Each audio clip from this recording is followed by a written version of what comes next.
I'll be ringing in front of him? Yep, we're just going live now, so Okay.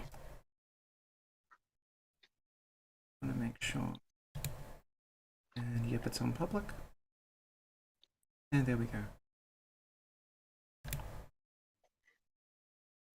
Hello, everyone. Hi everyone. Whoever is there.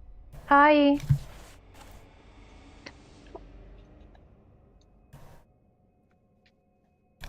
I forgot to make an announcement for today.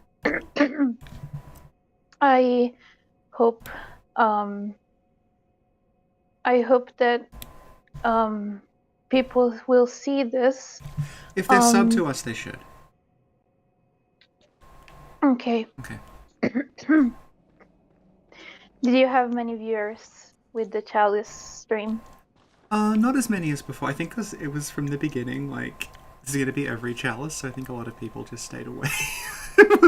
It wasn't as Well, popular as the yeah. first one, but yeah, no, we're fine. We'll do good. I Hello, mean, ethics. all the chalices is a bit boring. Yeah, fried my brain.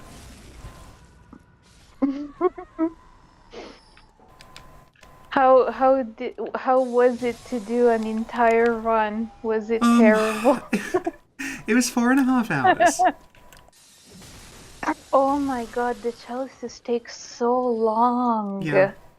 I forget always just how much they are. Yeah. Yeah, and I think that the big part of it is that to progress through them, unless you have already done it, is that you gotta go in all the side rooms and get all the materials. Yeah, well, I mean, the It's good thing so about the wiki terrible. is that it has a flowchart that will just straight up say, like, you need to get to get to the next one, you have to go to this room and get, like, this many ritual bloods, and there's this many ritual bloods in this Oh, room, that's so right. I was able to follow that, and I think we made it. We made it through. I had to change characters at the end, because we got the Mhm. Thumeru Eye Hill Chalice, but I didn't have the Living String from the Mensa's Brain. And Oh, I, that's right. I didn't want to subject everybody to watching me do the Nightmare of Mensis, so I just switched to a character that had Eye Hill open. But technically, we did all of them. We Yeah. technically started at Thumeru and went all the way down to Eye Hill, legitimately. I forgot that you needed the living string. Yeah, It's one of it's those obscure things that you don't know. yeah, Um, I wonder, well, I guess that now they make those games knowing that you'll go on the internet. yeah. So there's that. Well, there you But are. hi, here I am. Okay.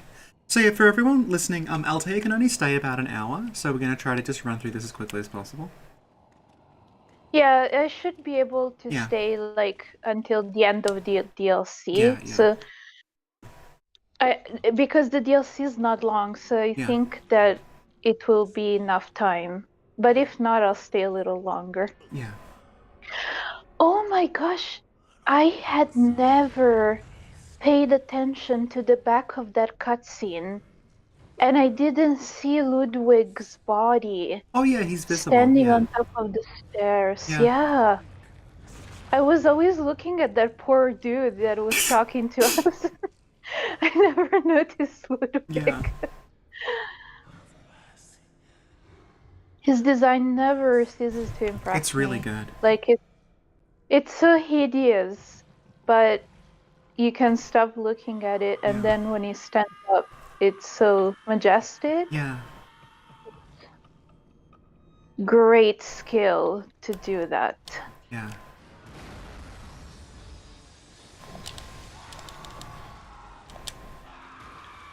So you told me that FromSoft doesn't make the assets, but they design them, and then they outsource them, right? Yeah, the 3D assets and the concept art are like outsourced based on notes. That's how we get Yeah. access to a lot of the like unused content because it'll be like in the portfolio of someone who works for like another company. A lot of it's a Oh, place called Lemon Sky does a lot of them. Lemon Sky. Yeah. If people remember the Elden Ring, like when that concept art leaked, like at the very very beginning, that's because the person doing the concept art literally didn't know it was Elden Ring. They just got asked to, like, you have to Oh, draw this. It was the Radagon Marika stuff in the trailer. They're like, yeah, we need like this character and this character, and there's like a dais thing, and one of them's hitting it, and it's in a tree, and they had no idea it was Elden Ring. And they didn't know what the oh project was, and they my. just did it and released it. And then That's yeah, awesome. and then it came out like, oh shit, it's Elden Ring. Well, Ludwig's not doing so well. Oh, I have a question, even though it's probably intuitive. The eye that Ludwig has that is blind, Yeah. is that blood drunk? Oh, Because it doesn't look like the eyes are interesting it. because like his face is like half human, half beast, and the blood drunk eye Oh, is like that's on right. the Uvisceral. Nice. And you can see that like the cloudy eye is like the beast side. And what happens Oh, in the face change cutscene is it switches eyes, like the side of his face switches. So it, like the human part no takes it. way. You see, like it's like the beast half like falls to sleep, and then the human half wakes up. I never noticed that. That's awesome.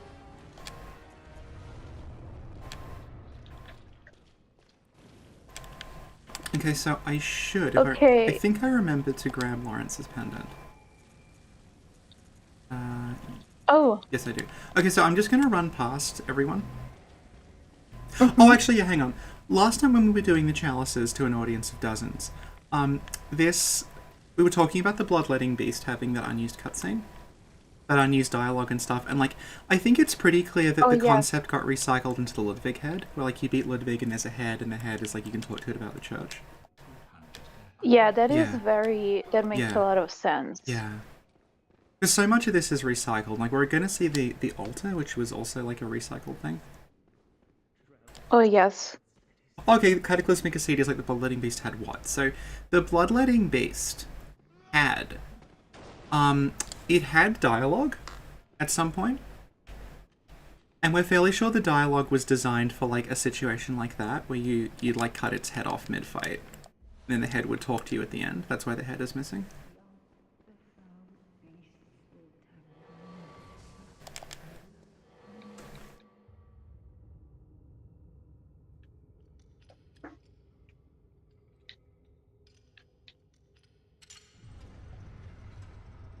And the dialogue was was it uh when you cut its head off? Or We don't sorry, know was it, exactly. we're not sure. Because it would be interesting if the head stayed and um the head stayed down and then you talked at the end of the fight like with From what we Ludwig. can work out, like instead of it being like the regular Bloodletting Beast and then the headless one as a fight, it was oh, hang on, I'll summon you with the research roll. It was the it would just be a two-phase fight where the head would fall off halfway. Yeah. And then there's like unused dialogue that's associated with the Bloodletting Beast. We don't know what it was because they deleted it. We just know there's like a pointer thing that says like play dialogue. Hmm. And you can still trigger that. Like you would know, you might have seen this because you're like a big chalice person, but like you can sometimes get a glitch where the Bloodletting Beast will play Patch's dialogue. I don't know if that's ever happened to you. Oh, that never happened to me. Yeah, I think it it's might have happened once, but way too yeah. early, and I don't remember. Yeah, it's very rare, but like it has happened, and like other Chalice people have recorded it. Like you can find YouTube videos of it, and basically, as far as we can tell, it's doing that because Bloodletting Beast still has like the programming to do dialogue.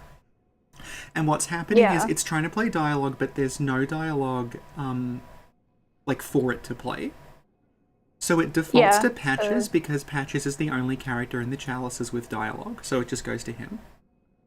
If you think about it, no one else in Oh, the Chalices talks. It's only the merchant Patches. oh. Well, yeah. I actually forgot that there was a merchant patches. I think a lot of people do. Um, He's very so rare. yeah. I think I maybe met him once, Yeah, one time in a an FRC Loran. yeah.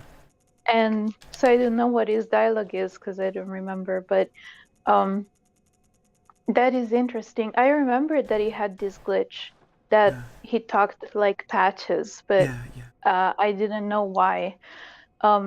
Well, and that to me, like I fully subscribe to the idea that the bloodletting beast is Lawrence. Yeah. So Definitely. I I think that this is even a stronger sign Yeah. Yeah. And that are he you is. ringing at the research hall? No, actually, I died a couple times trying to Oh get there. no! Oh no! Sorry. No, it's okay. Do you not have it open? I do, I do. Okay, good. I was just running to the elevator to be Oh, faster, okay, yeah, but yeah. I forgot that the elevator was all the way Oh up. So no! and I have the Amelia Hunter Yeah, alive. yeah, Okay, yeah. Hi, now I'm Nicole. ringing.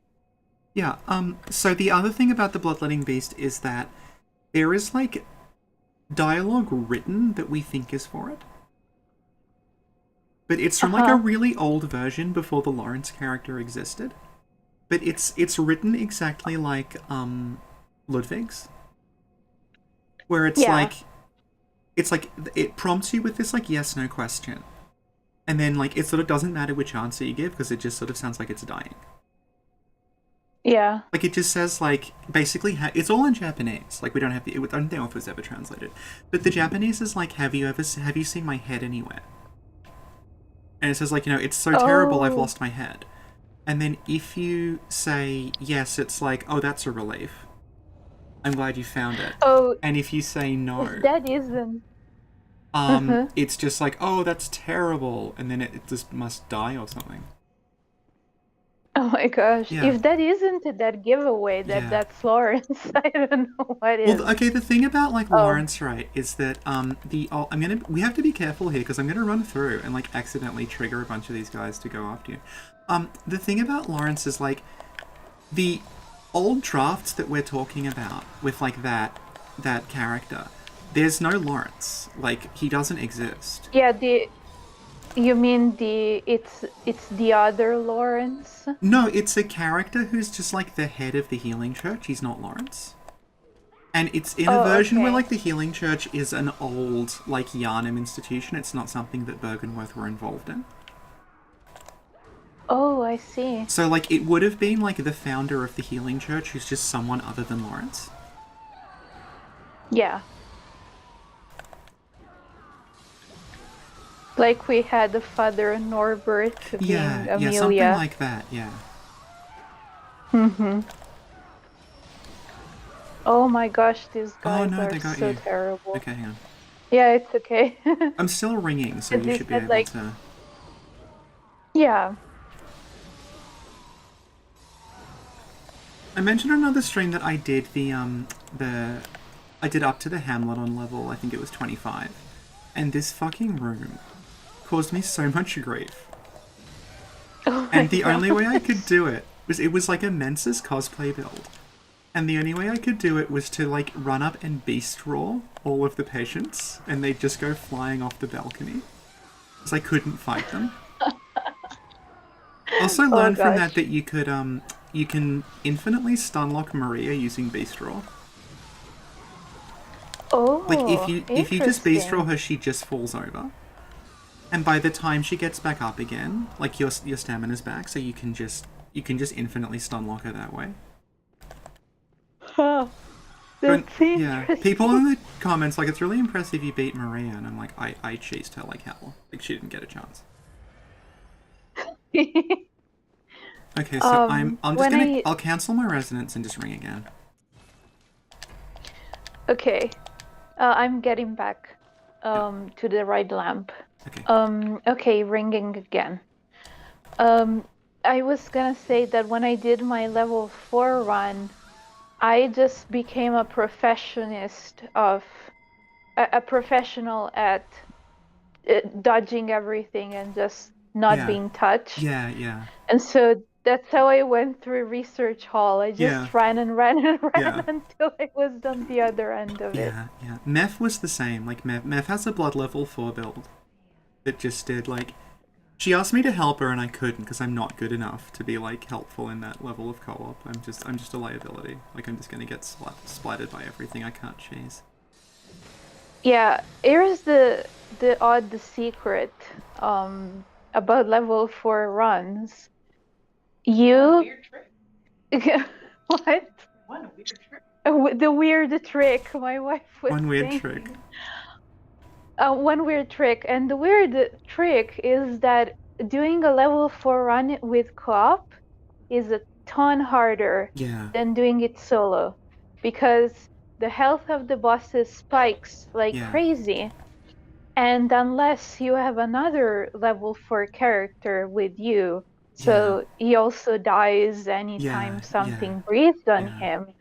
um, Unless you have another level 4 character, what happens is that the helper is too over leveled and deals Yeah. basically no damage. That's what happened with me because I don't have So any level 4 characters.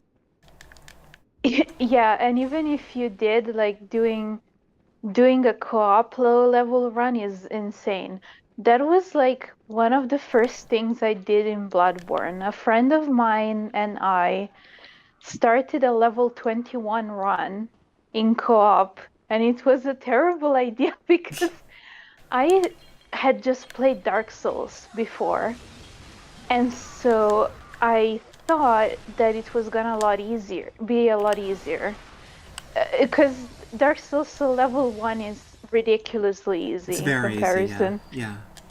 And so I thought, well, I did so many level 20, 21 builds in Dark Souls solo, and it's never been an issue. Of course, in Bloodborne, it was an enormous issue. Um, it was just so hard. And in the end, we got stuck at the Loran Dark Beast. Yeah. We couldn't make heads or tails of it. And that was like the last boss that we had to do, and we didn't manage. And it wasn't until I did my level 4 run and learned to solo him that I could go back Yeah. at level 21 and kill him. And the only way that I ever soloed the Dark Beast is that I found out an AI loop while I was playing, and I exploited it, and that's still how I kill him most of the time.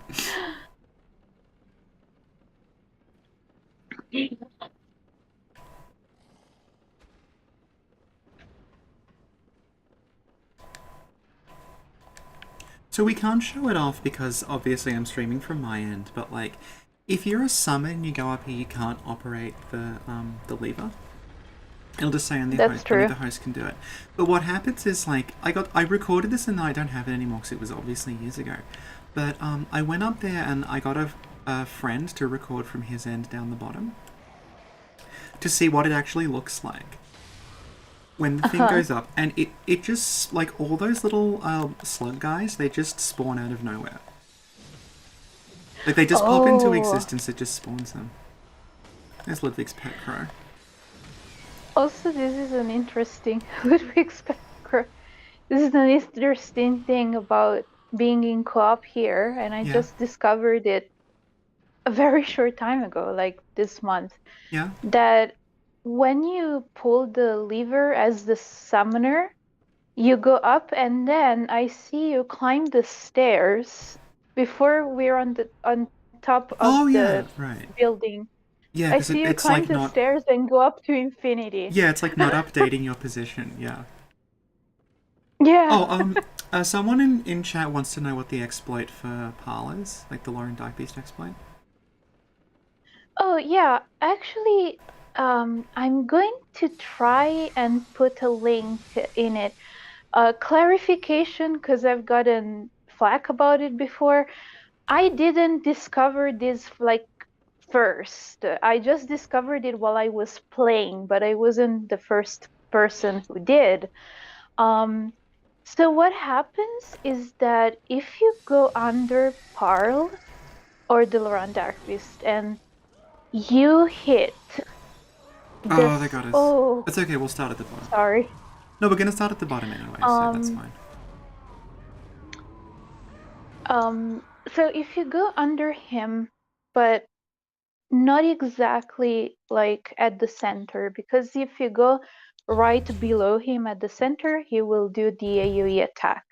But if you go under him and stay close to his hind legs, and you hit one of the legs, it works in both ways, like both direction, clockwise or anti-clockwise. Parla will start being locked in a single move that is he's clawing at you and he's spinning. And so if you keep hitting the same leg, either the left or right, and while he spins, you run towards the leg and keep hitting him.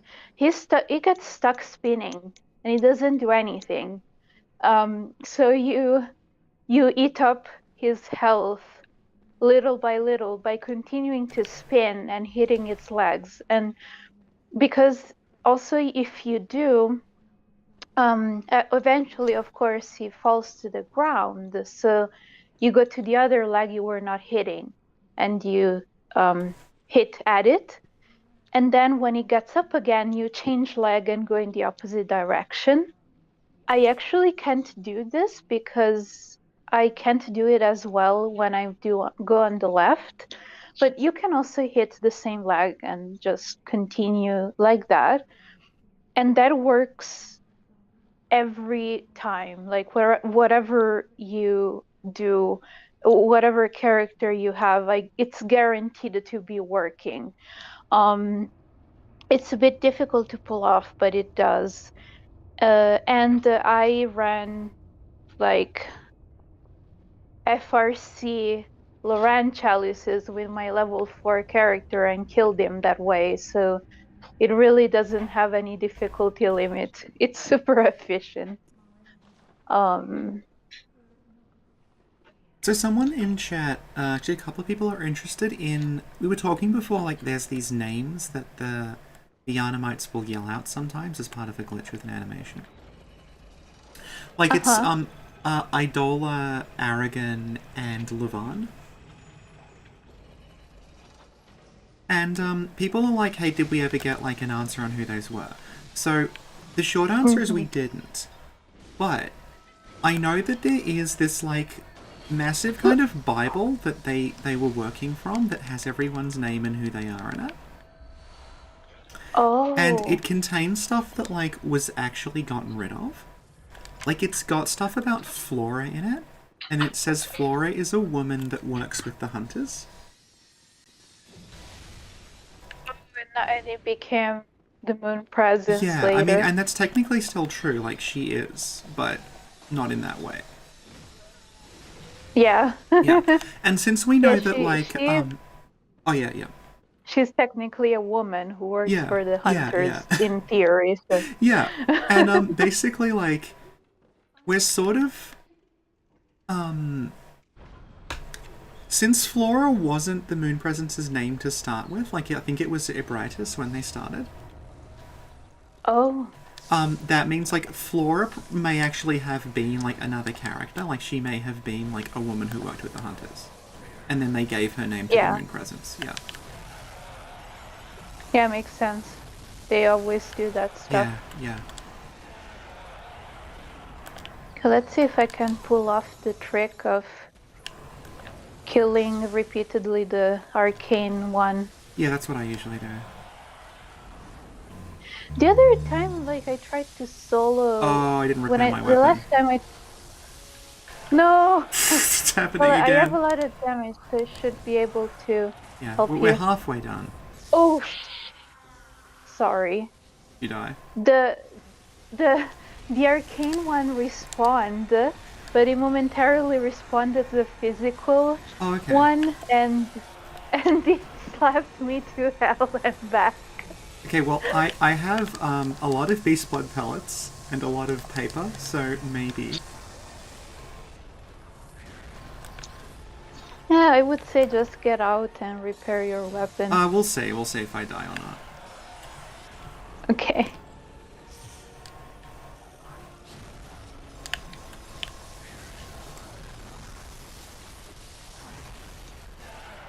So Okay, I'm gonna see if my I weapon can. just broke. Oh no. I'm gonna see everyone if I can put the link to Parl's AI loop in chat. I Okay. should be able to.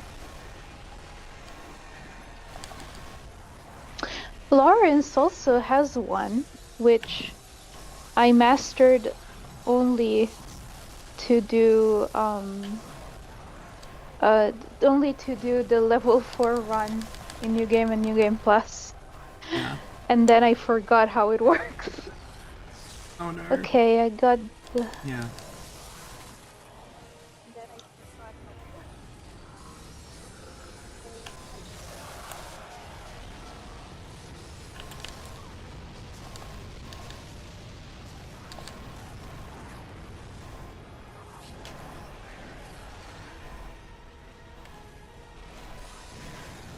works. Okay, I posted the AI loop in chat if anyone's interested. Save it for later.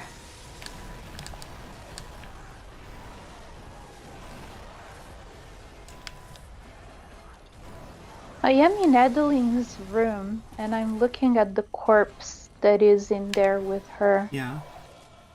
And this thing that is stuck in it in the head looks Oh yeah, like a it's like a pump. needle or a pump or something, yeah. Yeah. Okay, bad news. And then We they might actually do this. Oh my gosh, that's awesome. But if we can pull this off, that's like the second boss I've killed with a broken weapon in this run. I believe in you. Let's do it. I don't entirely. Hang on, the sound's just gone off.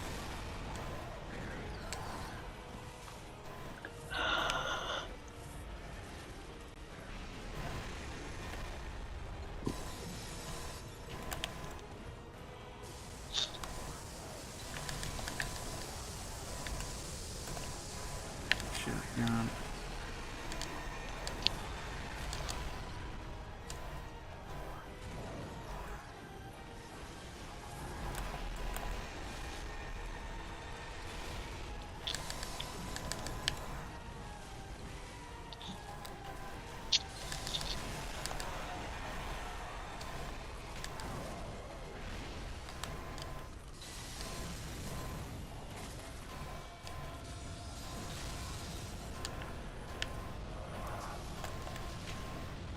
Did it. Yay, well Oh my done. god. That's an accomplishment. I'm the new Lobos. Okay, now go repair your Absolutely. weapon. Yes. um, New Bloodborne challenge, broken weapon run. I mean, it'd be doable. You could just visceral everything. Oh yeah, I mean that's the easy way out of it. Yeah.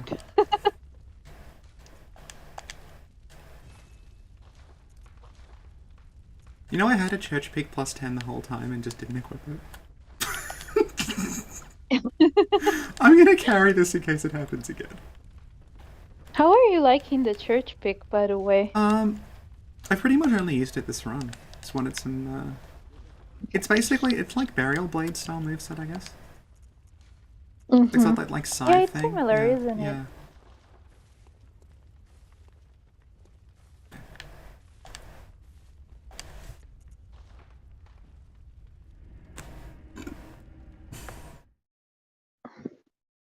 Okay, I am ringing outside of Maria. Okay. Sophie, did you see the art, the illustration for International Women's Day that Sony did? No? Did it have Maria in it? It did. Oh my god. But the funny thing is that all the girls were playing on the PlayStation. Yeah? There was Aloy and The Last of Us girls, and but Maria was sitting on the couch Yeah? and she just looked dead, like a corpse. And I'm like, why did they do that? It looks like she's taking a nap, but I think it's like the exact.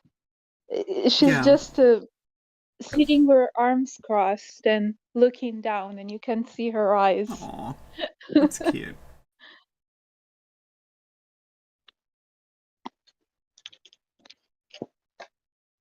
Okay, so we've been going for half an hour now. So I reckon we can do it, because we're already on Maria. Yeah, I'm sure.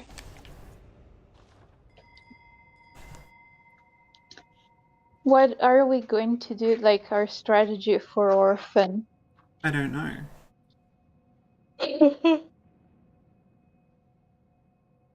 We're making it up on the fly. Yeah. Yeah, I guess so.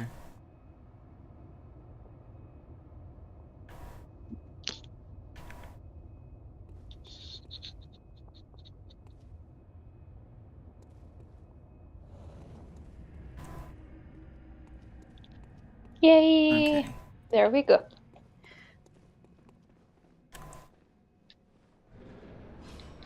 I have failed, Lady Maria. Aw.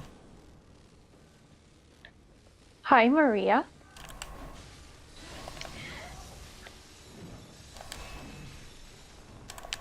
So Maria is very interesting because, it, like I listened to the podcast, to the podcast, and Oh, one with episode that I Michaela? don't exactly remember.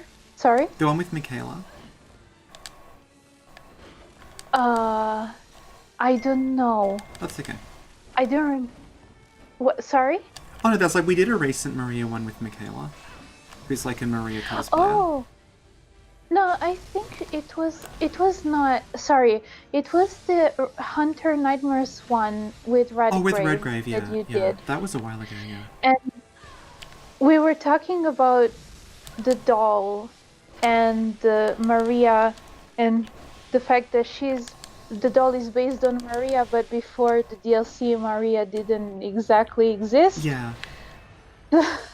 So it was very interesting. Do you think that Maria also went through a lot of transformations as a character? Like the concept of her was there, but Well, she something that we wasn't talked exactly. about, like, in the wiki, when we were just showing off parts of the wiki, is that, Mhm. there's a coffin, like, asset for Hemwick that we're pretty sure, like, the coffin was designed to be the coffin of the woman the doll was based on. Uh-huh. But at that point, obviously, I don't think it would have been Lady Maria. I think my take on, like, just what we've seen is basically they probably had the idea of, like, Gurman's apprentice was someone from who was, like, connected to Canehurst, and they fell in love with a woman from Canehurst and made a doll. And then I think over time they, like, combined the characters, so it became like Gurman's apprentice was the woman from Canehurst. Yeah. Ooh. Yeah, and Lady Maria is clearly from Canehurst. Yeah, well, too. it says she was from Canehurst. It's like, Yeah. Yeah, she. I don't remember exactly where they said it, but I remember that they said in the Requiem that she loaded blood weapons and. she's like a distant relative of the Queen. How we did that? Uh-huh. Yeah, I just got a text. We did it. Because I remember guessing hydrologically connected instead of like Okay, there we go. Okay, I'm gonna go Okay, to the fishing. okay. so that's kind of I'm the sheriff. I'm gonna go to the fishing hamlet. Yep. We're making surprisingly good time. Yeah. Yeah. The DLC is really short. I'll is. explain a little bit of stuff while we're waiting for the clock to open. So when the DLC was first conceived of, it was 2 DLCs, like Dark Souls 3 got. Mm-hmm. And basically, like, it was one would have been the Hamlet, which would have been much bigger, and the other one was the Research Hall. The Research Hall probably didn't happen in the Nightmare, like, it probably was just the clock, like the Waking World clock. Which is why, like, if you look around the place, it doesn't seem very nightmarish. Like, it just seems like a building that would exist in Yharnam. It's not like there's, like, weird faces leering out of the walls or anything. Yeah. Yeah. And there would have been the item that we have now, the clock dial, like, that seems to be in there, but it's called, like, DLC 2 entrance. So it would have, it would have, DLC. yeah, it would have been like the way that, where do I stand? The way that there's, like, in, where do I stand? Do I have the... I once left a message on the spot where you hold the dial up. Hang on.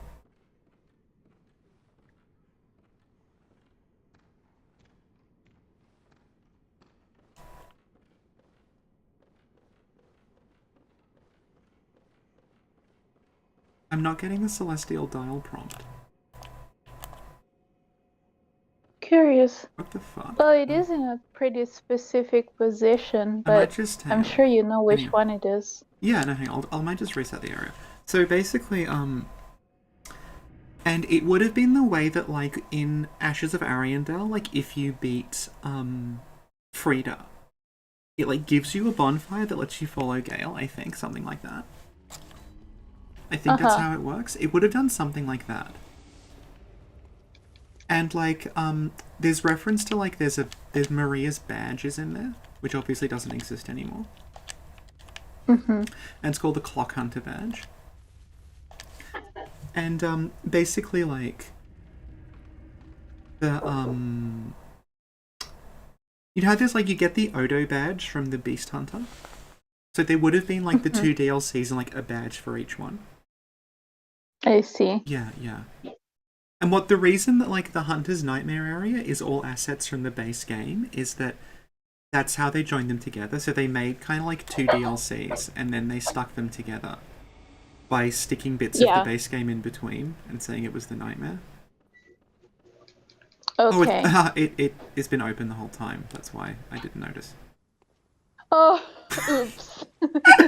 Oh dear.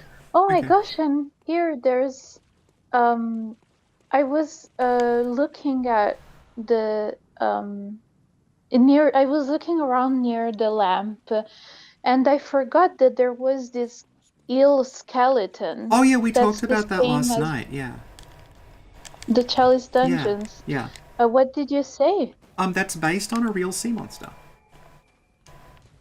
Oh, that's right. Yeah, I think I showed it off, like, in our Discord a few times. But yeah, it's there's a semi-famous sea monster corpse called the Aberdeen Sea Monster. If you Google that, looks exactly like this. Like, they just referenced the Aberdeen Sea Monster.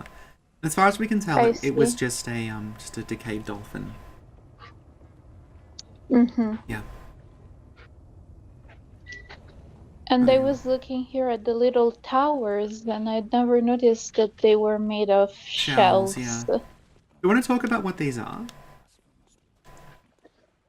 Yes. I remember so, from the Nightmare DLC. Because this whole area... the Nightmare episode. Yeah. So this whole area is based on a river in the underworld where children go if they die before their mothers do. And what the children do is they have to go along this, like, riverbank and stack all these shells, like, not shells, like stones on top of each other to make these little towers as, like, a prayer to try to get them redeemed from hell. So, and there's, like, a monster that walks around knocking them over forever. It's like a limbo state, and that's what these are. It's like, they're sort of priming you to think about it in terms of, like, this is a hell for children who have died too early. Which is literally what it becomes when you meet the orphan. Yeah, absolutely. Yeah. So we just, like, making a run for the lighthouse? Yes. Okay. Let's do it. Yeah. See, a lot of people are, like, really... I'll just kill this dude. Okay, yeah. I see a lot of people, like, really freaked out by this part of it. They're like, oh my god, it's so difficult, like, getting through here. But honestly, like, you can just run past everything. Yeah, you can run past everything if you try hard enough. That's the thing about the Souls games, is, like, even this, which is the fastest one, the enemy reaction times are really slow. So if you're just running past them, by the time they're gone, they've, like, you already nowhere near them. And Simon's not here because we never activated him. Oh, okay. That's okay. So we're going to get bothered by Brador. Do you want to just wait for this to come out the back of that thing and, like, wait, like, 30 seconds and it goes away? Yeah. Yeah. You can get a nice view of, like, the sun from here. Oh, yes. Yeah. I remember last Which time also we were looks here, like we talked about, like, old ways it was connected. Mm-hmm. Did I bring the monocular? I did, okay. So this is interesting. Hopefully the shark's gone. Okay, good. So, you can't see it terribly well, but that up there is a pathway. This, like, spot. The shark's coming back. Okay, no. This part up here, like, this little raised area with the rocks, if you, like, you can't really see it very well from here, but that's actually a pathway that, like, continues around the side. And that was probably, like, there's this fence in the way, but if you stand where I am and just look up, there's actually, like, a full little path through the woods. And that was probably, like, back when they were designing it, that was the old way of getting here. And if you stand where I am and look down, you can see there's, like, this building which you don't go into. I think you do go into it, actually. It has this, like, little bit off to the side, with a hole in the side. And the hole, if you line it up, it goes directly from where the hole is down to the beach where Kos is. So it looks a lot like the old kind of structure of this is like, the lamp would have probably been somewhere in here, and then you would have been in the room I'm above now, and then if you just dropped down from there, like, there's literally, you can see a path down to Kos from here. Hello? Hello, can you hear me? Hi. Hi. No, I just disconnected and I was muted for a Oh, while. that's okay, that's Sorry. okay. Sorry, I thought I was just boring. No, no, I was talking, but you couldn't hear me. Oh, okay, yeah. No, yeah. I missed most of what you said, Okay, yeah. but I remember it. Yeah, So we it's talked about fine. this last time we were here, yeah. That, like, I'll go back because some people just joined, so hang on, I'll go back.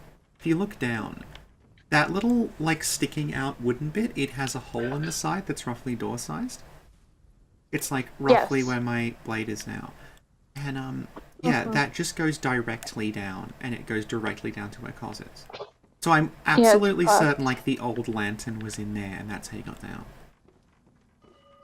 I wonder why they changed it. Oh, because the old Hamlet design is massive. Like, I've seen it. It's huge. It's, like, really, really big. Because remember, like, it was its own DLC. Oh, yeah, that's right. Braydor is, like, the biggest joke of an assassin. He's so useless. I know. This is the guy that Simon is scared of, and you just, like, R1 him to death on a bridge. And also, you're an assassin and you use the bloodletter of all weapons. Oh, God. So chunky. So, if we just want to open this in case. I'm more scared of these lightning guys. Oh, absolutely. Than him.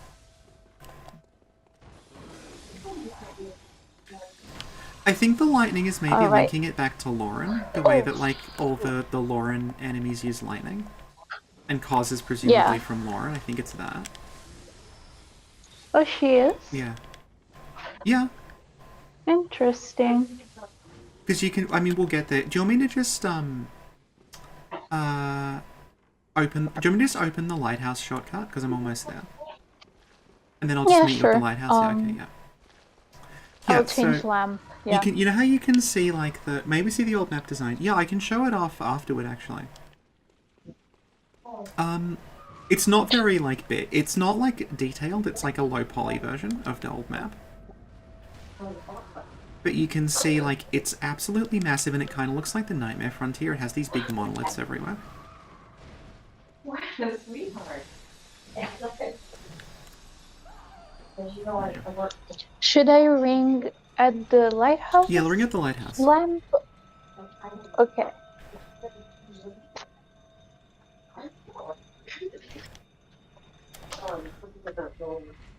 So you know how you can see, like, all the wrecked ships off in the distance when you're here? Yeah. Those are the same masts from the Nightmare Frontier. They They are, yes. So the idea is like the Nightmare Frontier is presumably like above this place. It So would be cool if you could see it. So the theory is like Kos is probably from Loran, because that was the last time this happened. Oh, she fell down. Oh, no, I don't know if she fell down necessarily, but like the idea that all the nightmares are kind of in sequence. Like they start at the bottom and go up. So the most recent event would have been Loran. So Kos is probably like someone from Loran who ascended and then survived into the next universe. And then what will happen is like when we become the slug at the end. When this all happens again, like we'll survive in the next universe and like we'll become the Kos of that world. Yeah, that's right. Okay. So we're on we're Yharnam on is the 45 minutes. Oh, that's good. Yeah. Yharnam is the lowest nightmare right now, so it means that whenever this repeats itself, the next place is going to be below Yharnam. Yeah, and they'll presumably find the Hunter's Nightmare, and it'll be like when they found the Nightmare of Mensis, and like, what is this place? Yeah. Yeah. Okay, let's go. Hello there, Orphan. Hi, everyone. Kos is so beautiful. She is, yeah. I'm kind of glad, like, they did make this Kos and they didn't use Ebriatus, because I think this is a cooler design than Ebriatus. Yeah. Yes. Yeah. Man, and the design of the Orphan is also incredible. It's so creepy, yeah. It's so creepy, and it gives you the idea of the defilement, the curse. Yeah, it's much more than if it had just been like Ebriatus in a room. Yeah. Just like, and like the way that they tie it into like a whaling village, like it's just a cool sort of like way of doing it. Mm-hmm. Okay, we have some Ebriatus defenders in the chat that she's cooler looking than Kos. Oh. Okay, Ebriatus is like a cooler like monster design, but Kos is very like serene, and that's what I like about her. She's just got like a sort of serene expression, and the way that they make her like a whale. Yes. I remember when we fought Elden Beast, and I was like, oh, this is what the Kos fight would have been like. Wow, he hits hard. Yeah, and I've forgotten a lot of his moveset too. But it will come back fast. Hopefully. Yeah, when you do crazy low level runs like I do, you never forget eventually. You just gotta find the right time, because in co-op it's a bit difficult. Yeah. You can't manipulate him as easily. He's throwing placenta at me. Lord. Yeah, when he does that, I backstab him and I parry him, but I can't do that here.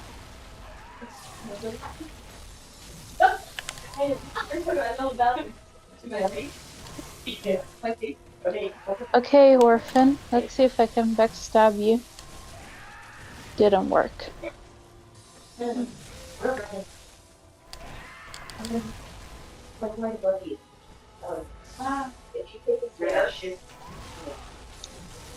There's people that I've seen sometimes look at the Orphan and, you know, his design. Yeah. And say, sweet child of Kos, what the heck? And that is the point of his design.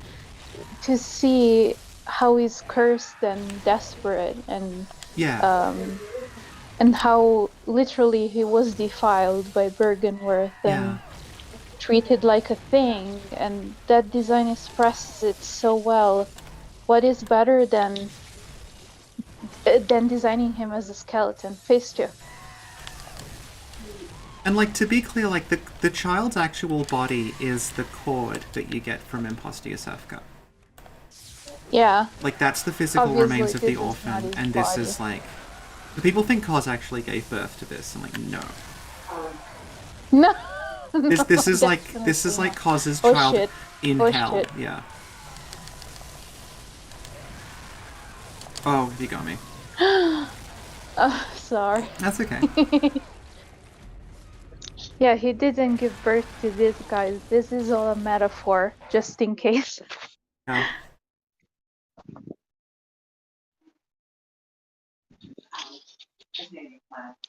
Oh, the mini orphan's probably like. I think the mini orphan maybe would have been like the orphan's physical body at some point as well. Like they removed the cord from it. Yeah, wrong button. Oh yeah, sure. Yeah. But I'm There's also 100% there's sure also that a this... model of a third cord in the DLC that's not used. Oh.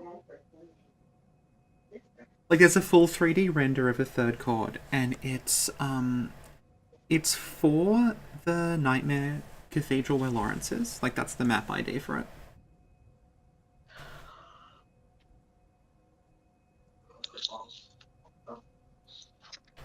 Does it look the same as the illustration? Yeah, it's basically a 3D render of the illustration. Hmm. So that would probably be Orphan's body. No, there's like a little tiny mini orphan and then the third cord in their separate models. And there's like a mechanic that they don't use where if you bring the Yharnam stone to the priest at the start of the Hamlet, he like thanks you for it.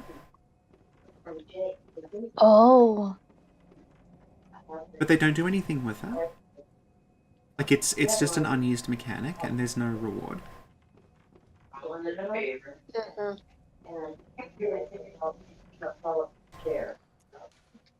Your ability.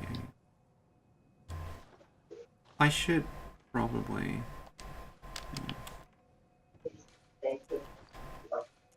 I'm actually going to repair my weapon because it's going to break again. Oh, I got you. That's okay. We can probably do it. But if we have to do this again, I'm going to have to repair. Yeah. Does this game not have repair powder? I know. Oops. That's okay. Sorry. Oh, I got falling. I remember once Aegon and I both got in the same elevator in Nightmare of Mensis, and we just levitated for like 5 seconds and both died. No. Oh, okay. Yeah. Hello.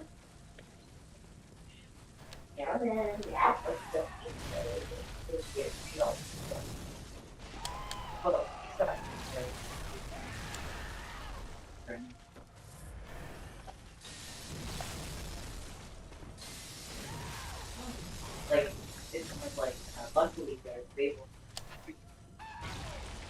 Because I don't have it, but I had to think of Why would that be the shade on the what? presenter.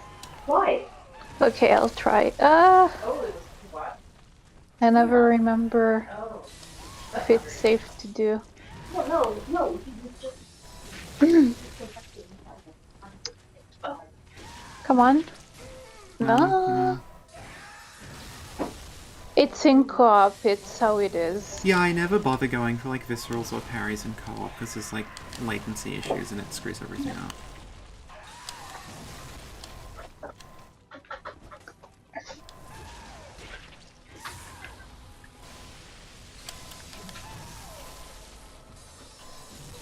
Yeah, this is the sound effect from Pizza Tower, by the way. What?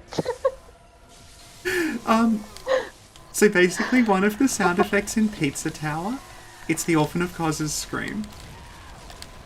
No Because way. they're using the same sound library and From just pitches it down so it sounds more like scary.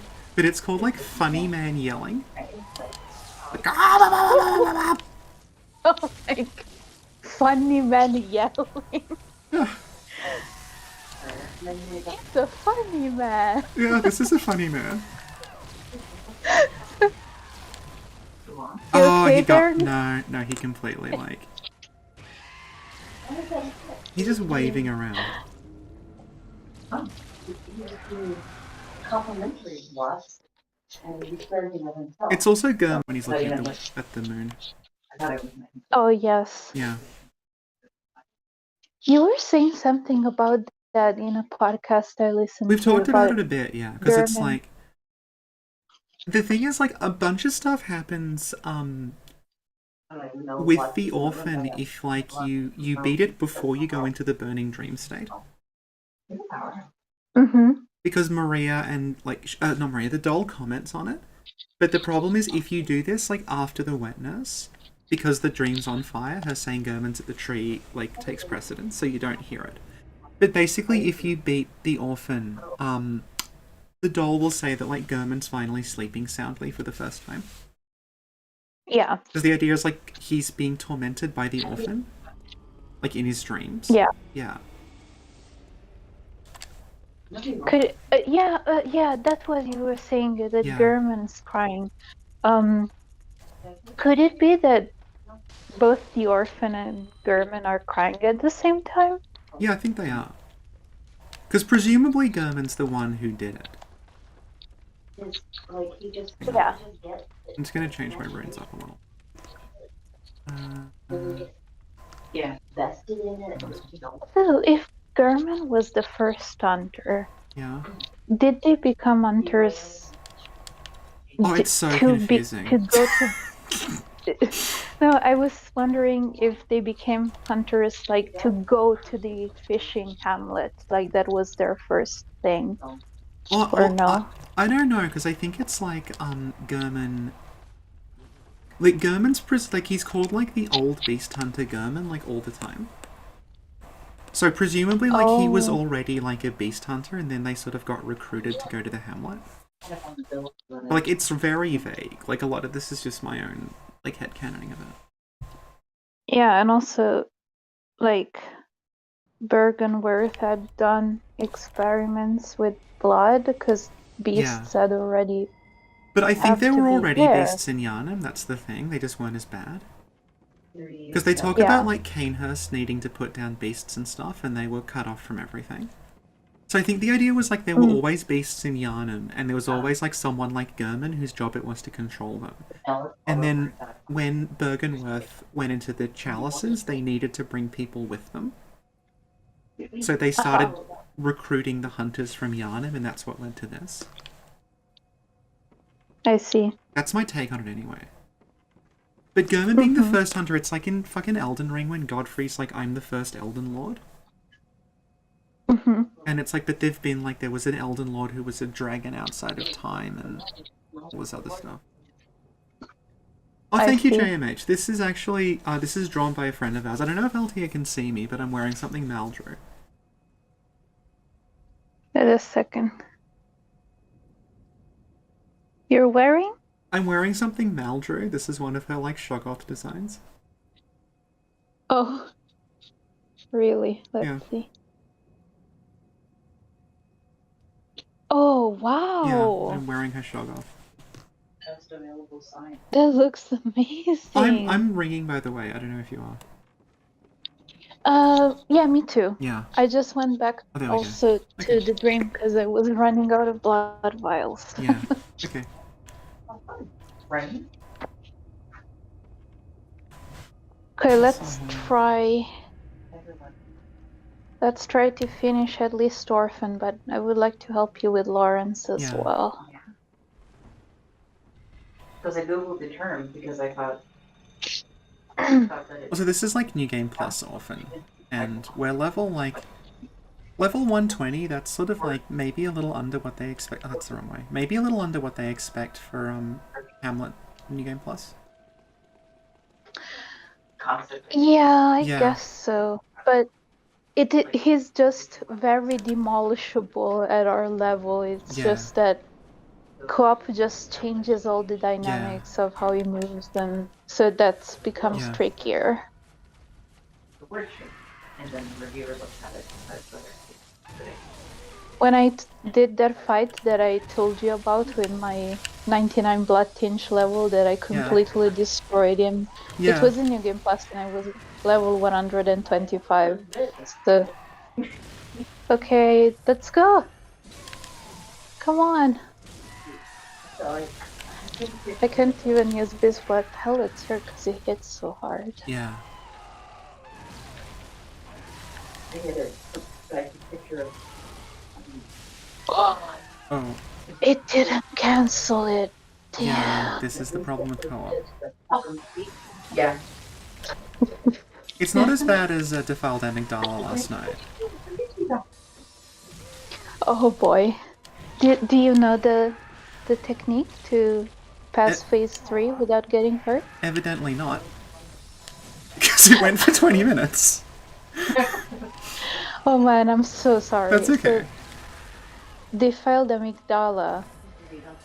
The key to fighting amygdala in phase 3 in general is to get under her and look back towards the legs. And then every time she jumps, you walk in the same direction. So she jumps, because what she does is she jumps, she rotates 180 and falls again. So technically you can stay still, but I prefer to walk a little bit. You walk in the same direction and she never hits you.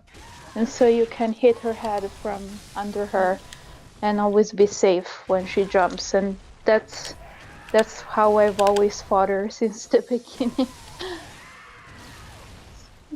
I had a Blood Tinge build and I just shot her with Evelyn. Yeah, that's a very valid way. I actually made a build that is specifically to help people with defiled amygdala, no other purpose. And she's 70 Vit and 50 Arcane. Yeah. And she uses the Holy Moonlight Sword and only beams.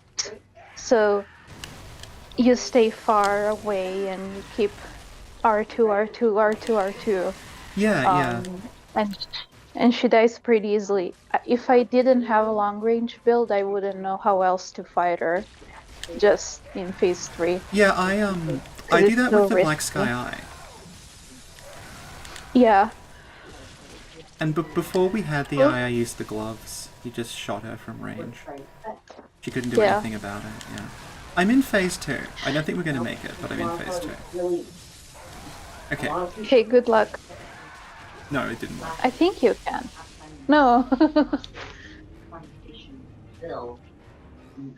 Do you wanna try Lawrence first? I reckon we can do this. I think this is important to do. Yeah. Okay. BPS, we have a room on standby. Yeah. Copy and Cheryl. And talk about like what potential, you know how we're talking about like the DLC was made out of loose ends, like the hall and the Hamlet were made out of, like, they were made, and then the nightmare area connecting it's made out of leftovers, right? So Lawrence obviously is the cleric beast. Yeah, sure. But it's like Lawrence doesn't behave like a cleric beast because he has the second phase where he's crawling around breathing fire. So it was like, where's that from? The third phase. Yeah, and it's like, where's that? Do you know where we think that is? No. We think that's the third phase of Gundyr from Dark Souls 3 that they didn't use, where like the worm would come out and crawl around, spitting curse at you. Oh my gosh. And that's the boss that eventually became the ulcerated tree spirits in Elden Ring. And that sort of explains why Lawrence doesn't have any legs, because it was like a fight designed for like a worm thing. I would never have guessed that it wasn't created for him. Yeah, yeah. But pretty much everything in the sort of like nightmare area that links the two, that's just reused assets.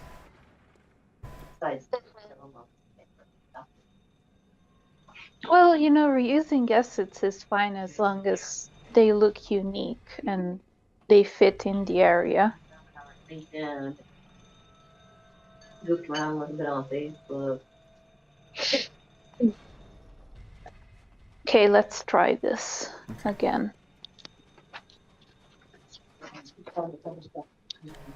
Can roll into these, by the way. They're just basically they're basically just like destructible barrels. insanity all the time. Yeah.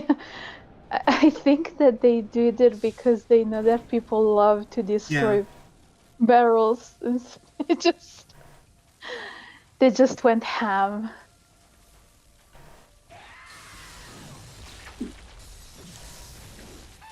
Quick question Sure. from your opinion. Yeah. After Elden Ring, is Orphan of Kos still the hardest boss? Or is there something there that's worse? Where Melania, I know that she's terrible, but I'm curious to know what you think. Oh, see, I don't know, because, like, everyone's idea of what makes the boss hard is, like, different. Uh-huh. Because, like, I know Oh. we're dying to it over and over again, but I don't think Orphan of Kos is that hard necessarily. Yeah, I It just hits was very gonna hard. say that to me the hardest boss is Ishin. Yeah. The Orphan of Kos isn't even comparable to him for me. Yeah, and then, like, we have, like, our friend Mimi beat Ishin on her first try. Yeah, I don't know how she did that. Mysteries of life. Hup.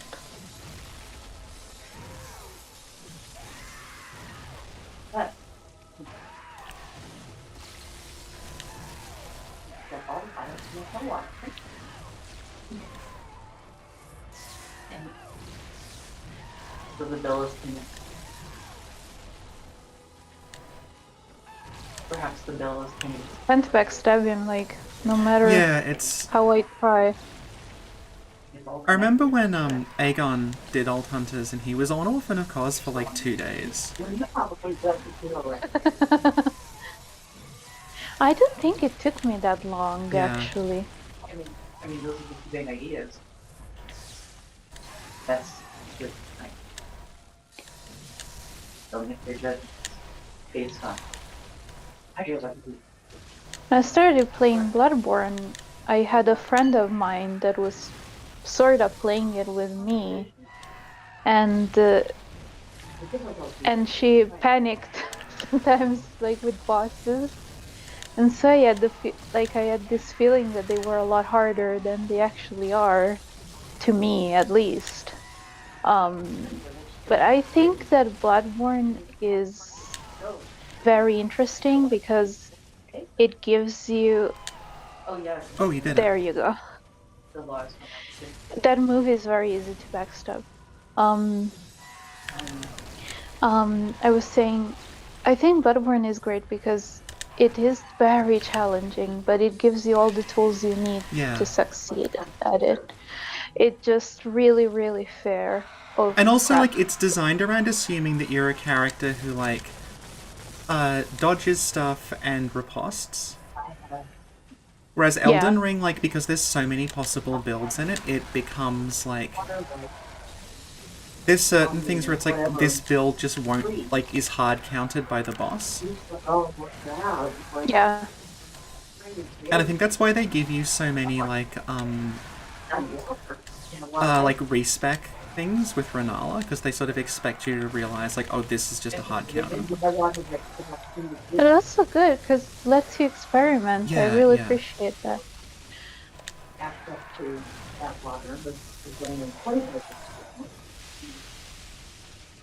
Okay, baby, what are you gonna do now?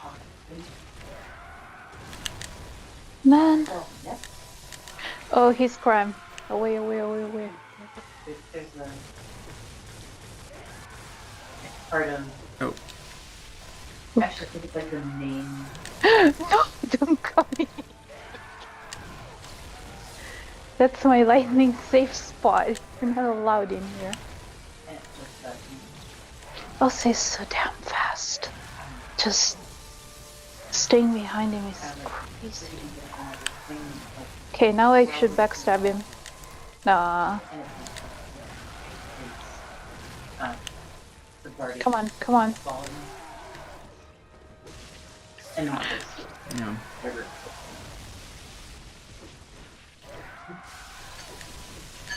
Yeah.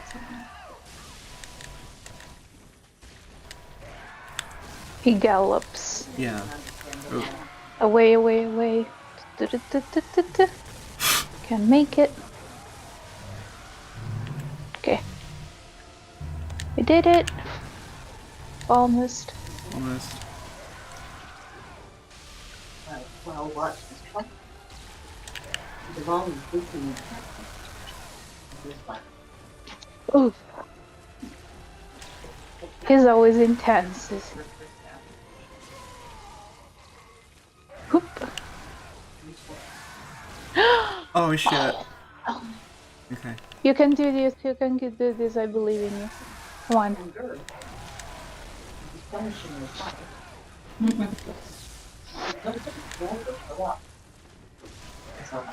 Oh shit, hang on. Where is he?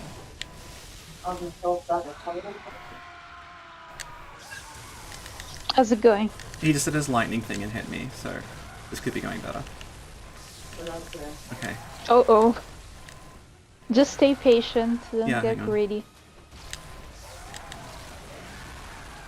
We got him. Yeah. Well done. I had half my health Lawrence, and 1 vial left. You want to do Lawrence? You had to go after an hour and we're like an hour 10. It's okay. You can stay Okay. for Lawrence. Okay. If we start failing a lot, maybe I'll go, but we shouldn't. Yeah. Oh, we don't have the skull. Hang on, I'm gonna have to go back to the corpse pile and get it. Anyway. It's okay. Should I go to the Grand Cathedral and just wait for you there? Yeah. We're just gonna watch the bingo. The cutscene where we break the curse. Hey, nostalgic douchebag. We just beat Orphan of Kos.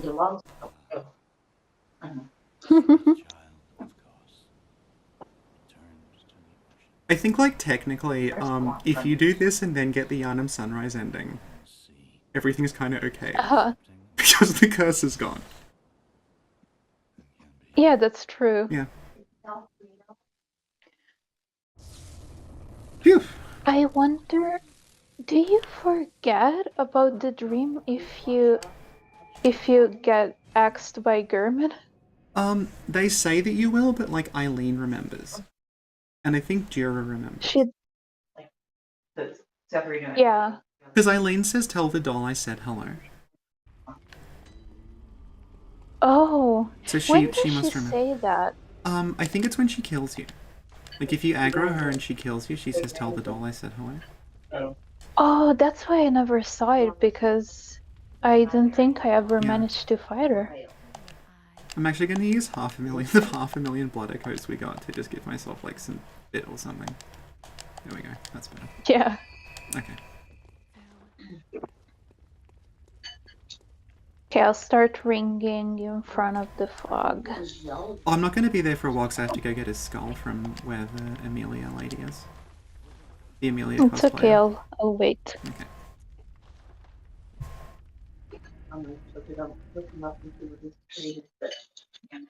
This was his wheelhouse, so.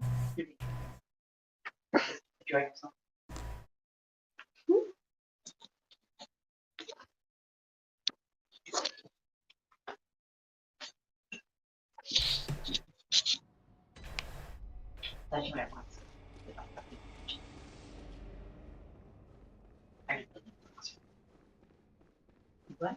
Put it in a box.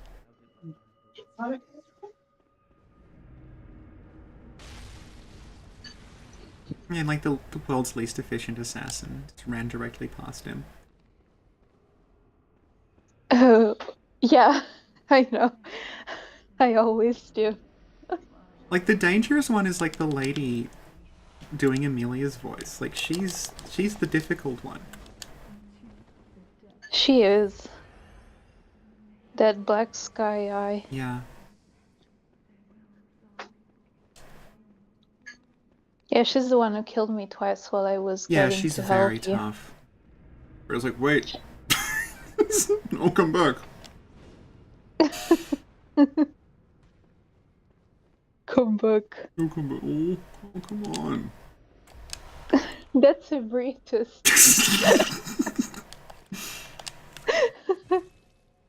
Come back. Come back.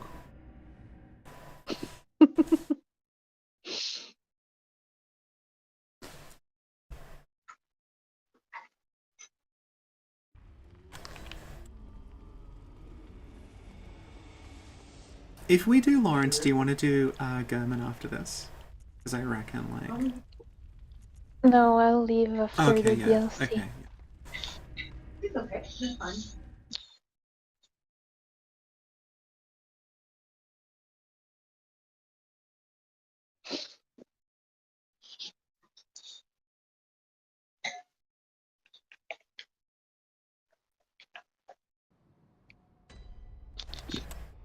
This is the wrong fucking lamp thing.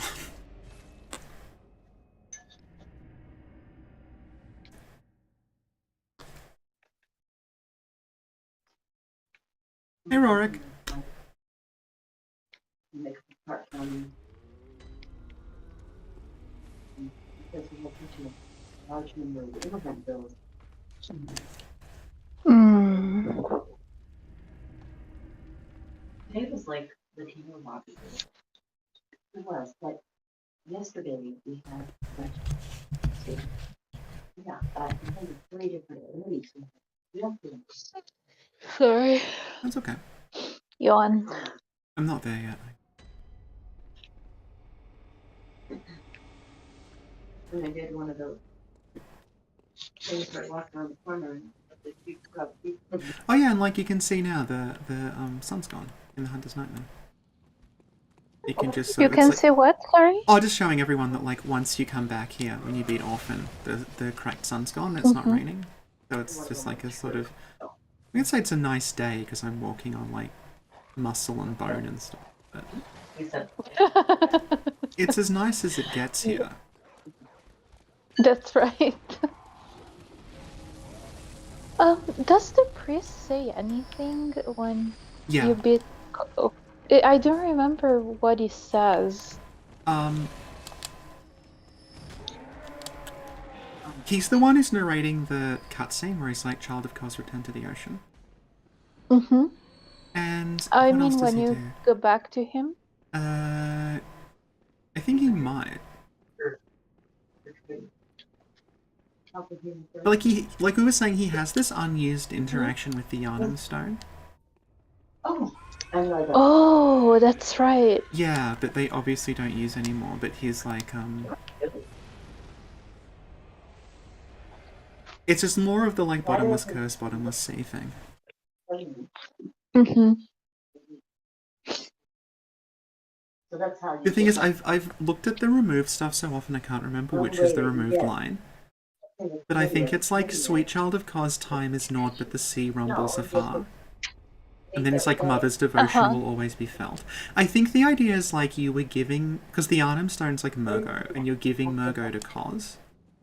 And it's like giving Kos a new child or something. It seems something like that.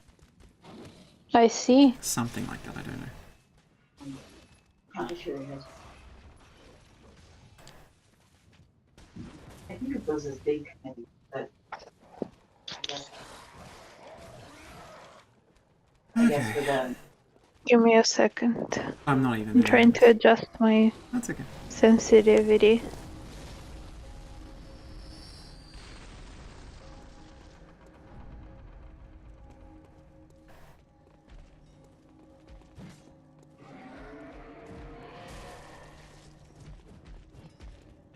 Let's try this. Okay. How's it going? Good, I'm just ringing now. Okay. Hi, baby.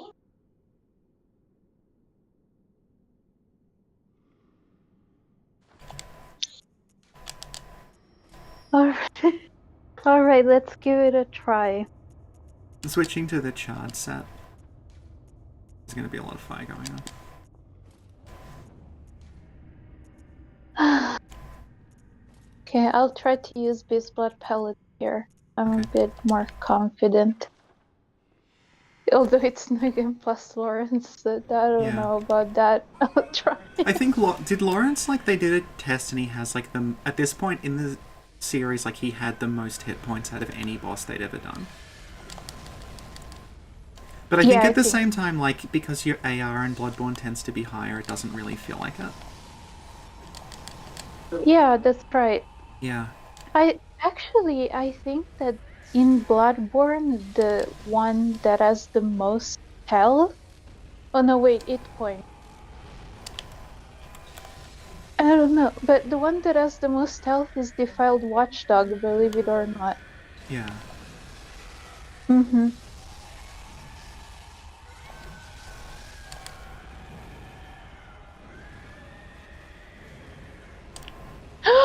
Sorry, oh my gosh. Well, that's okay.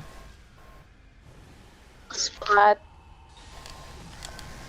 Do you think you can handle him alone? We'll see. If not, we'll just call you again. Just because He's I not was going to be thinking as hard of as going. Orphan. Sorry? He's not going to be as annoying as Orphan. Because I was thinking of going now.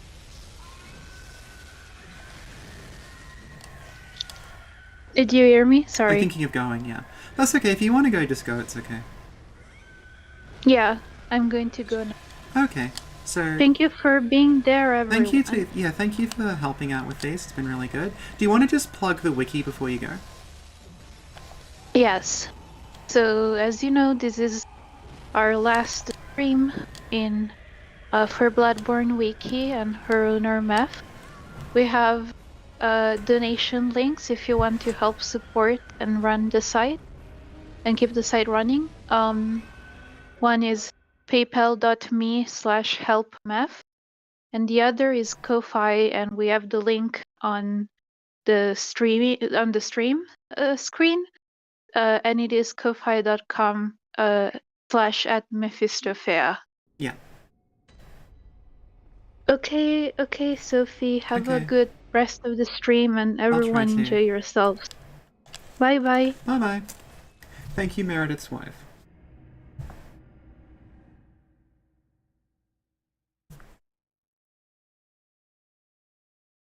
I'm going to switch to the Confederate rune and see if I can get Volta to help.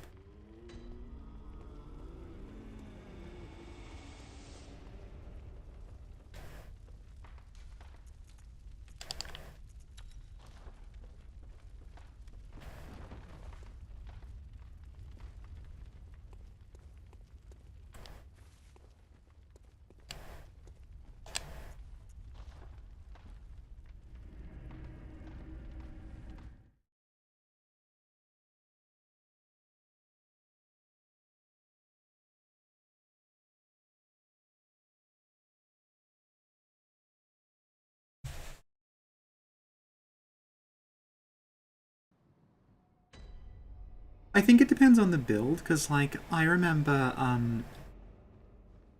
I didn't have issues with Lawrence on my first playthrough, but that's because I had, like, a lot of ranged damage. I think I actually got it on my first try. Whereas Orphan was, like, I don't know. I mean, this DLC came out, like, over 7 years ago, so obviously I've improved significantly since then, but... I remember I fought Orphan, I was like a 99 blood tinge build. With the transformed Chicago, just demolished him. And then for Lawrence, I remember I just switched to Evelyn and started just randomly shooting him, and that kind of worked. Okay, there's Volta. So, hopefully... Hello.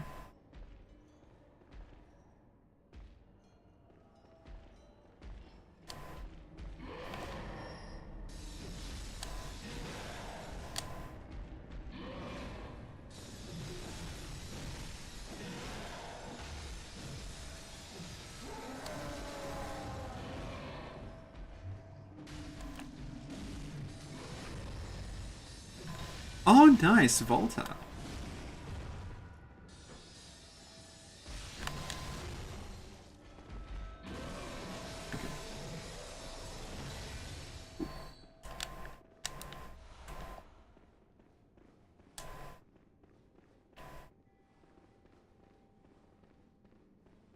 Okay, so, let's go. Look, twinsies.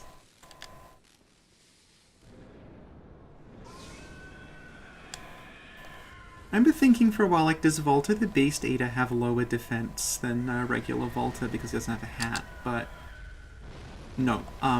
Volta the Beast Eater just, like, has higher stats all around than regular Volta.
Oh my god, but...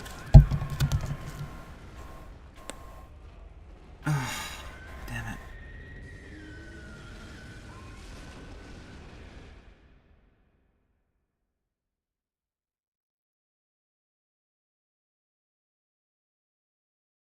Oh, hey, Allison. I will try lowering blood tendency. That means I have to farm the bells in Cathedral Ward. Hang on, what's my weapon durability like?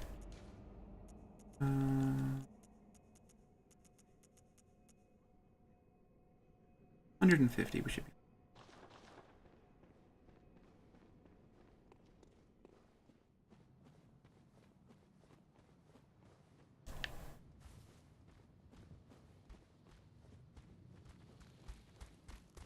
See, that's an example of what I was talking about with the way that the enemies are set up, because, like, the enemies just fight each other the second they see each other, so the way they stop everyone just killing each other as soon as the map loads is everyone's on these little triggers, and when you go over certain points it makes them move, but they start the level facing away from you. Which is why, like, there's no patrolling enemies here like there are in Central Yharnam.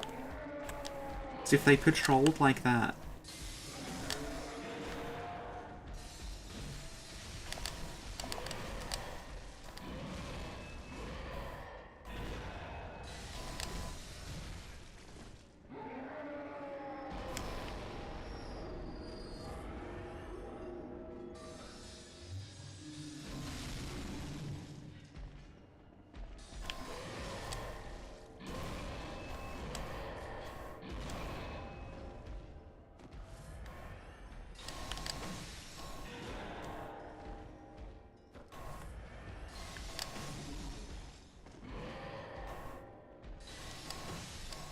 See, for big dudes, they stagger pretty easily. There we go.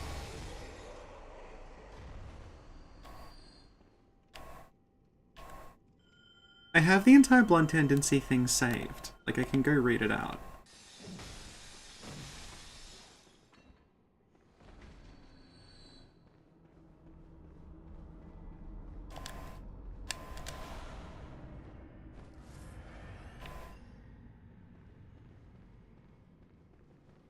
When we do this, I'll read out the blood tendency post, because I have it saved. It's just called stupidestthingever.txt.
Jesus Christ.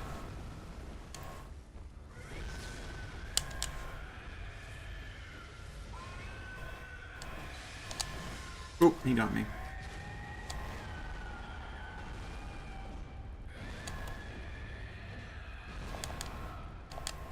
I was expecting that to kill me, but alright. I should not have taken that base blood. Yeah, that's how a lot of people in this game probably feel.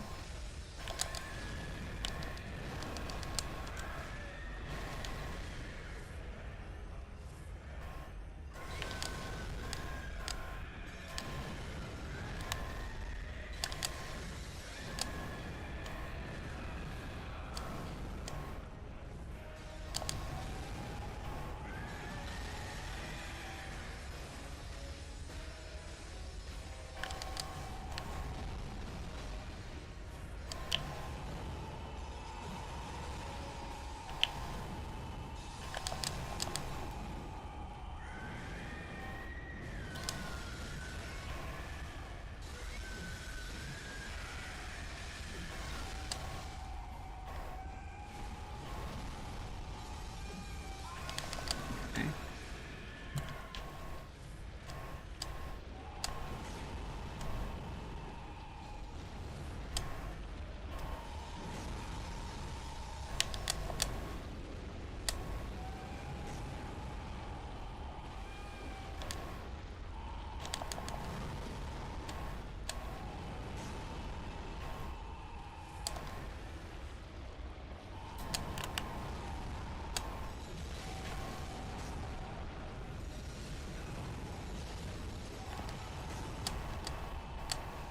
Oh dear.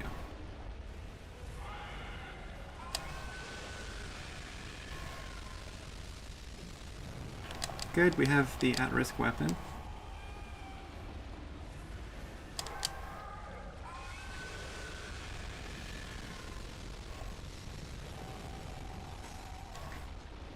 No, fire paper's not good against him, but I didn't buy any bolt paper. And I'm like, well, he probably doesn't absorb fire.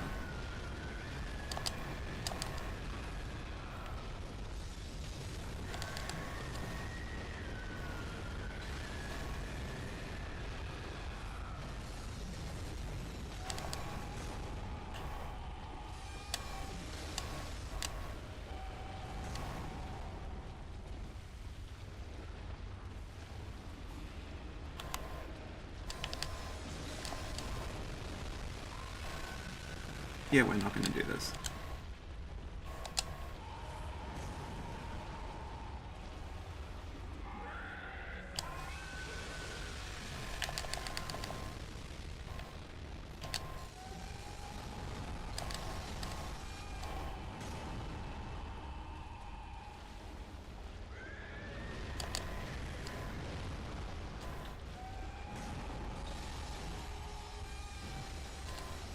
Yeah, we're not going to do this. Yeah.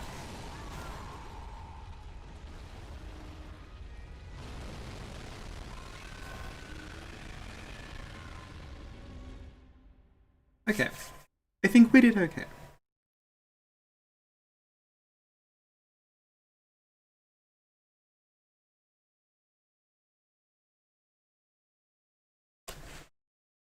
I have this recurring issue where, like, I made this character for this stream and I just grabbed the first good gem I had, which unfortunately had durability down as its curse, which means that I have to keep repairing, and my weapon keeps breaking mid-fight.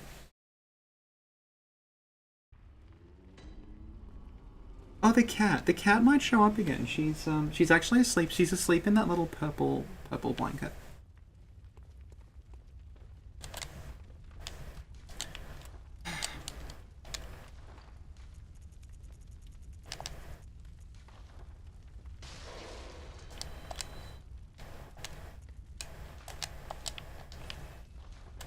Hang on. I've got fading leg, don't I? No, I don't. Whatever.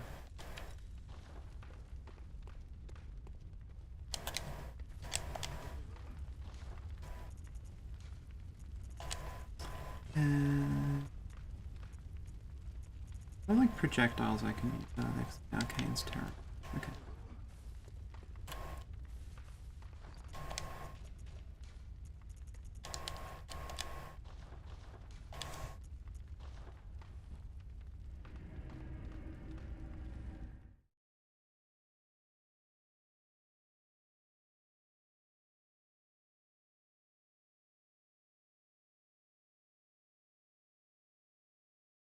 Where are we on? An hour 30. Okay. You know, I think we can maybe do this. Okay, we've got 75 insight. I don't think we're going to need to take 75 attempts, but you never know.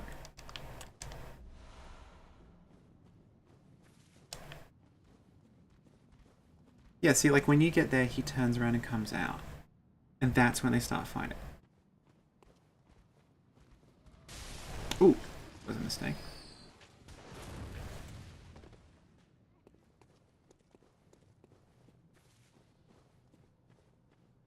And all of the hunters in this area are set up like that. Because if they were just patrolling like the ones in the base game, they would just murder all the beasts as soon as the area loaded. So you can set this one over there. You can't really see him from here, but the one in the very tall hat, he's literally facing a wall to stop him attacking anything. And then he has a little trigger that makes him move when you get close to him.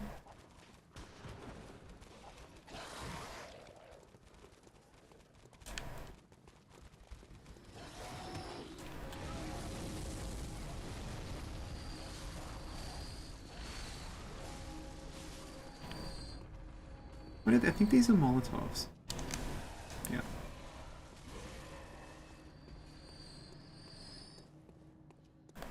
Oh god, this fucker again.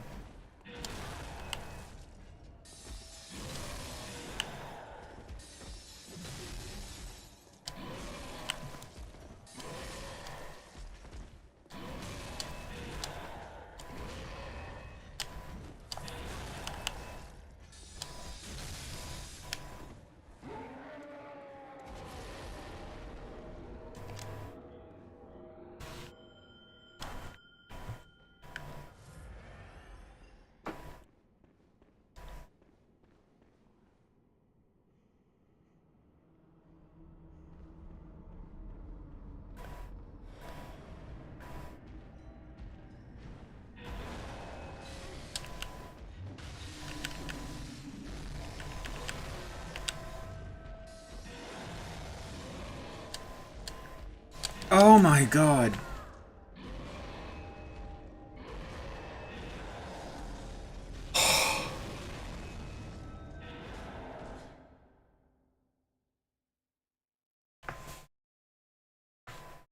DS2 durability is interesting because everything's got really low durability.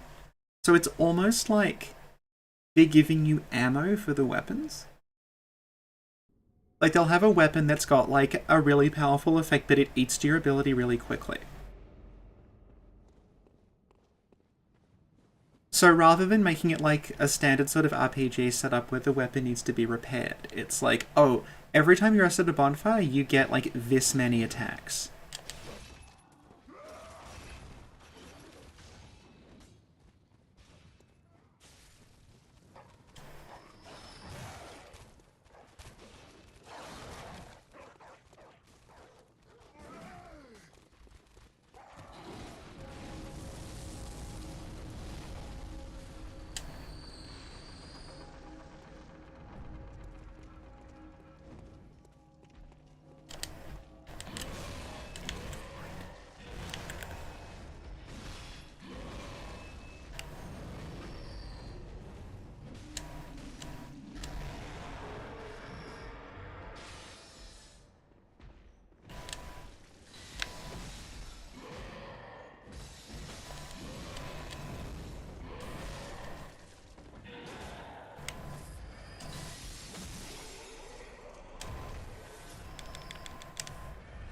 Okay.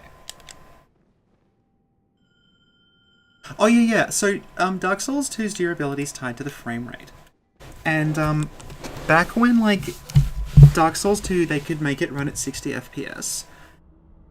They weren't expecting it to run at 60 FPS, so everything would degrade twice as quickly if you did that. Hang on, what did we get? File.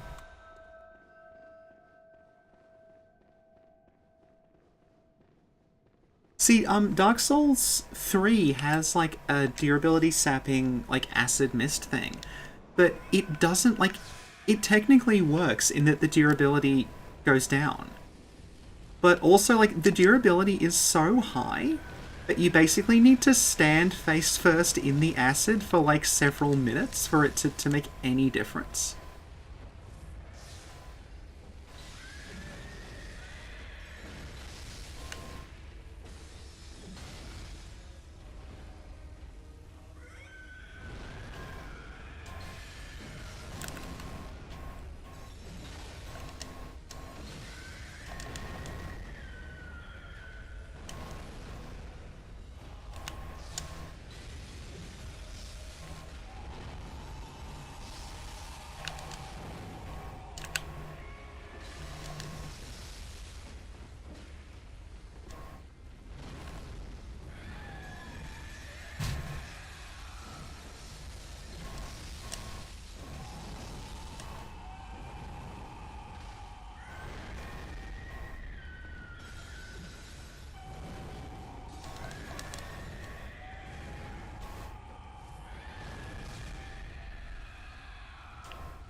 It's going a lot better than last time.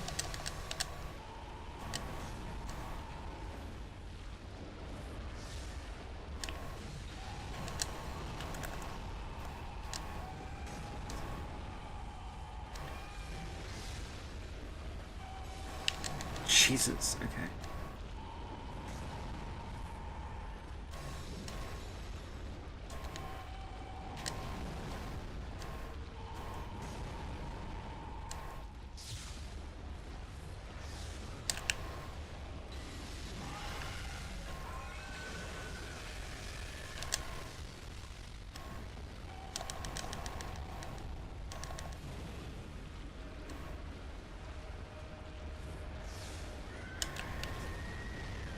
I feel like Volta needed to be fucking, like, immune to fire like Mildred. So the AI is not good at dealing with the lava shit. I'm not good at dealing with lava either.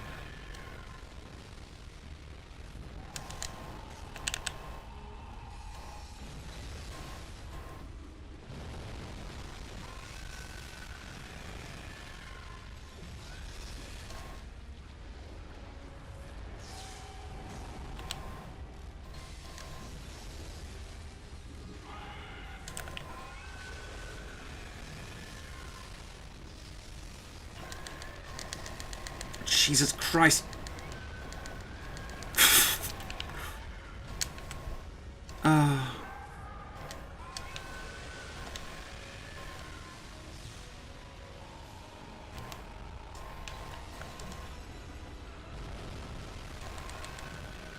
Jesus Christ. Okay, I apologize for saying this guy wasn't as annoying as Orphan. Oh my god.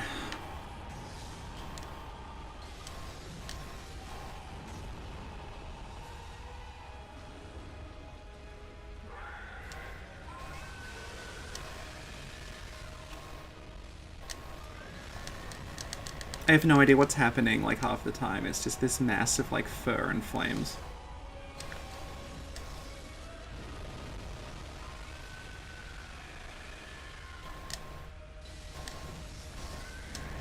this attack here, where he starts flailing.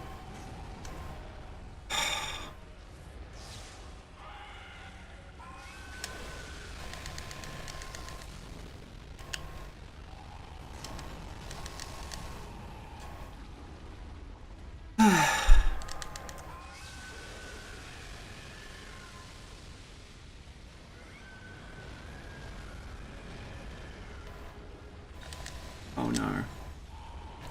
Oh no. Oh no!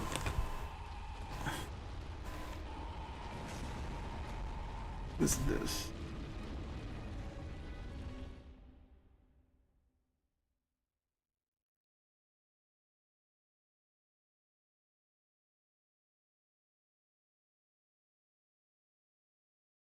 It's the fucking slam thing. Because it has this massive AoE.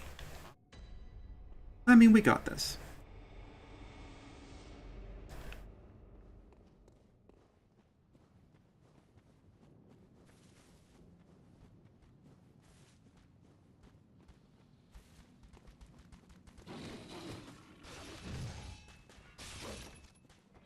You can if you want, we won't be able to do it. You can get the blood-starved beast that's, like, under this bridge to, like, break out of its cave, and it crawls back around, and if you lure it here, it will actually try to fight Lawrence for you. Because it just aggroes on everything. But it's not, like, specifically coded for it not to aggro on.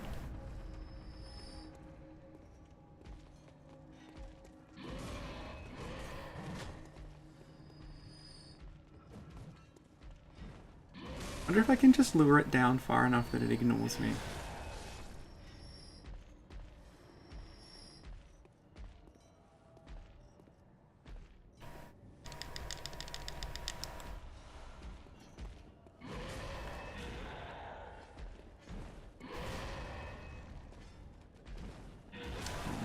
Come on, how far do you go? Oh, look at that.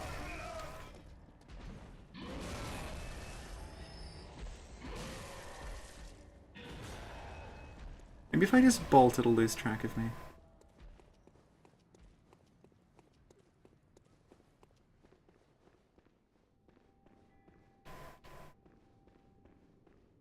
Yeah? Okay, cool.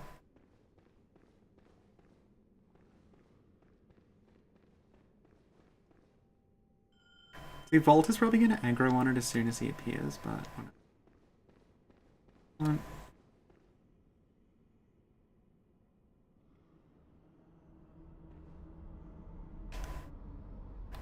Volta, come on, we're going. We're going, Volta. Good.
Jesus Christ!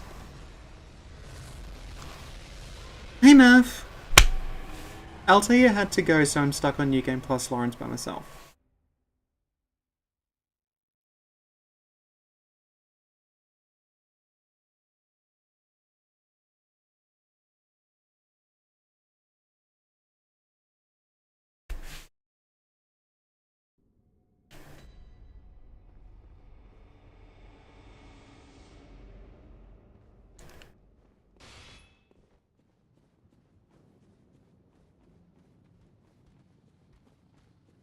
I feel like we did Defiled Amygdala. Like, this should be doable.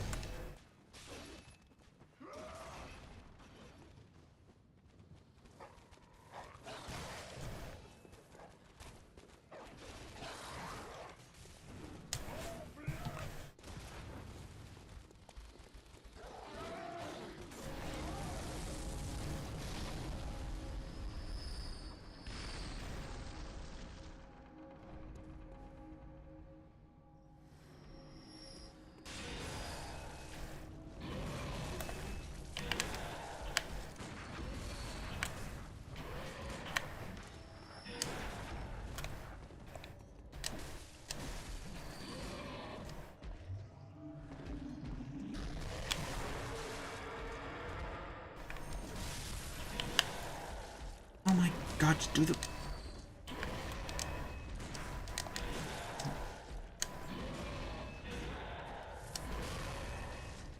I fucking hate this guy.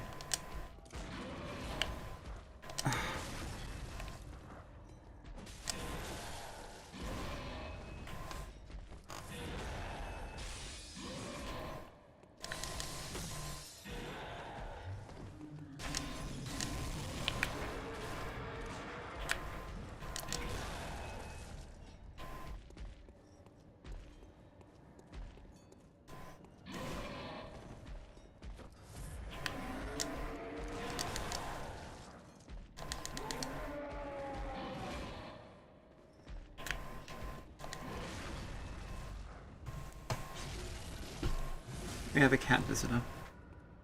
Oh my... Just fucking die.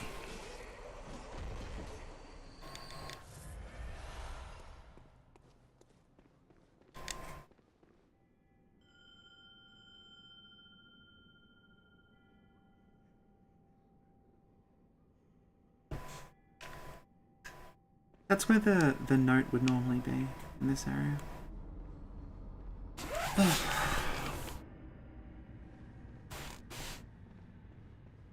Alright, this is like round 4, I think.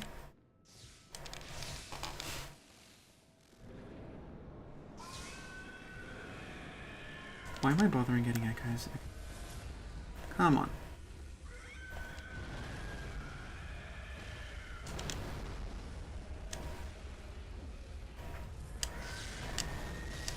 Weapon at risk! Oh my god. This cannot get worse.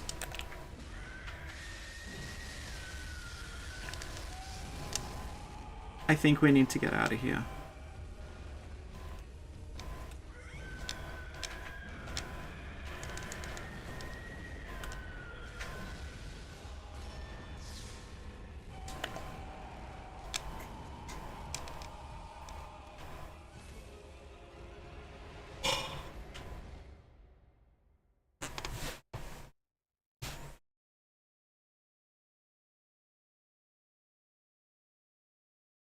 No, I literally, like, this build was made for this DLC co-op with Altair, which means I started it, like, less than a week ago.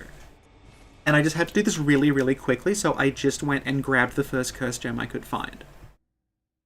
I thought that'll be good enough. And, like, we got Lawrence down to, like, that much last time. My cat. One of my cats.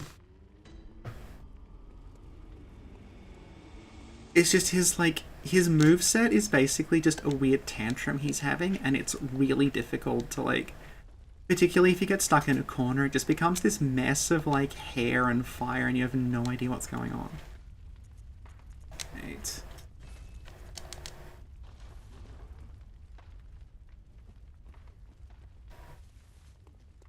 It can't be worse than Defiled Amygdala.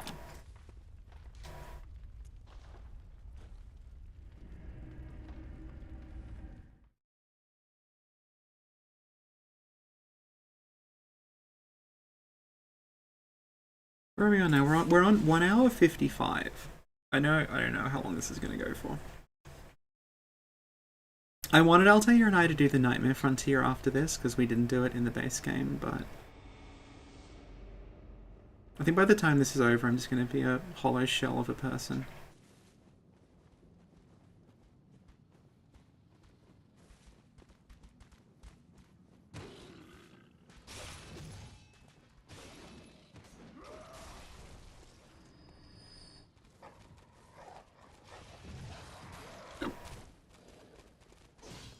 Like, I wouldn't mind this run-up, but this stupid fucking tentacle guy.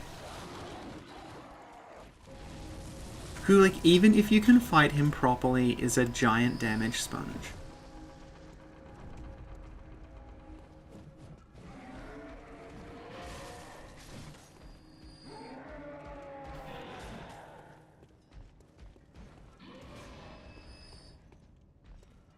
I'm actually considering just luring him down here.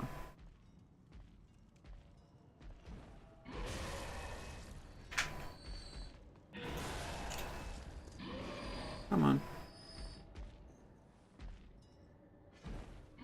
He fights the safe guy, doesn't he?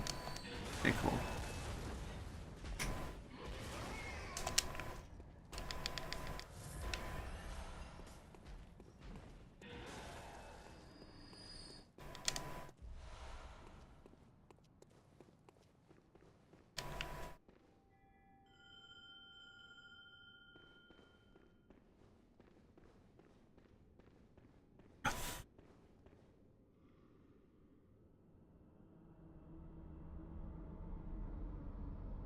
Okay, good.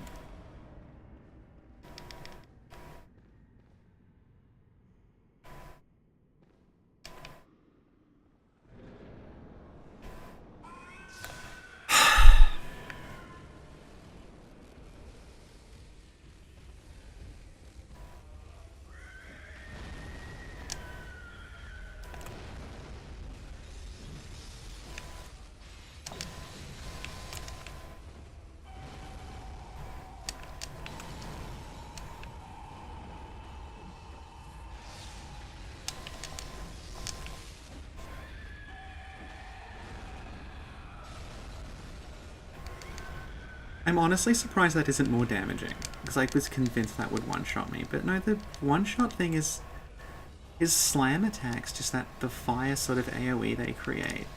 It's so damaging.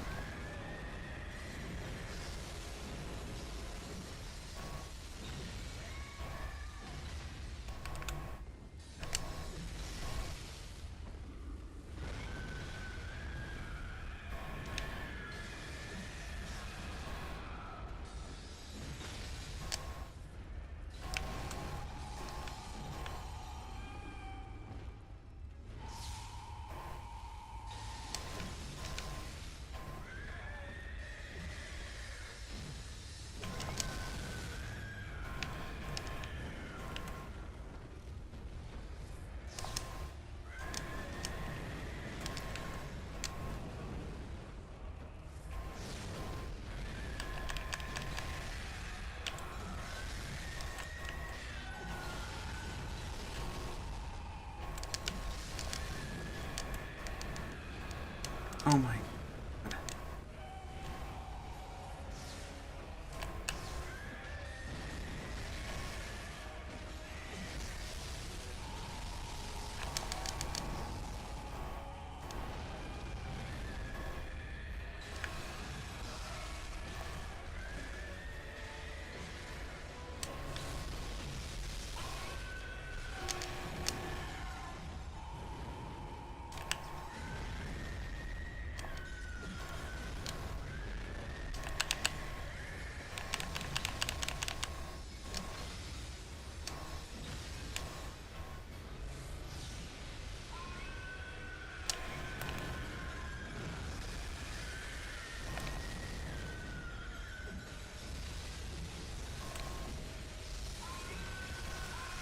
Okay. Now he gets even more annoying. And Volta, unlike Man-Eater Mildred, is not immune to fire. Oh my god, I fucking hate you so much. Now Volta's dead.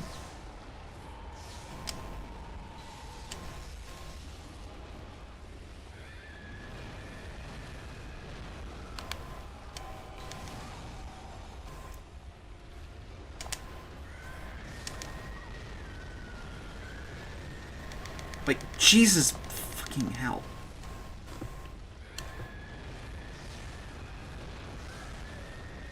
Volta doesn't eat him because Volta doesn't like spicy food.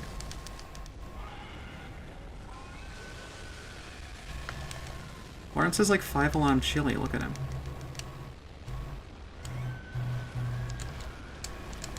Well, look at this! Like, this is ridiculous.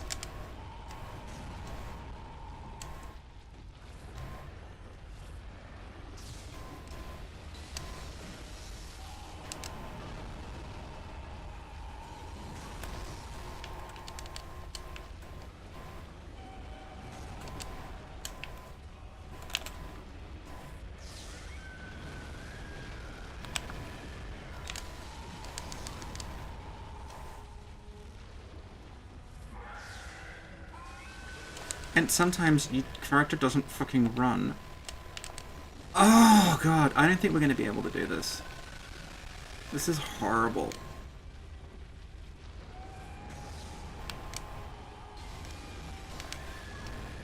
Like, a single overhead slam is like half my health down. Like, we're on no, I don't think we can do this.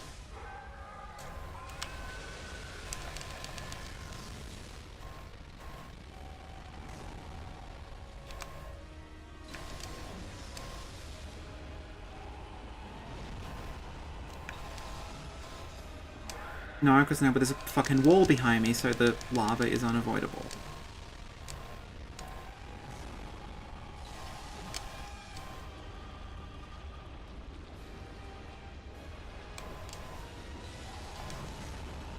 Yeah, we're like fucked.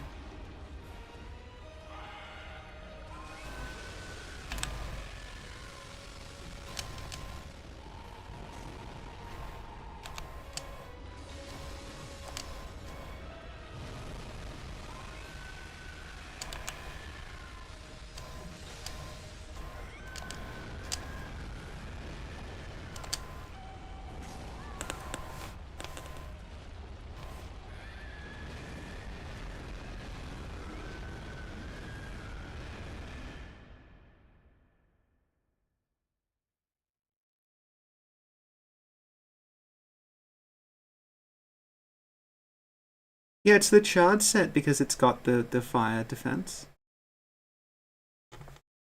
It's clearly working really well.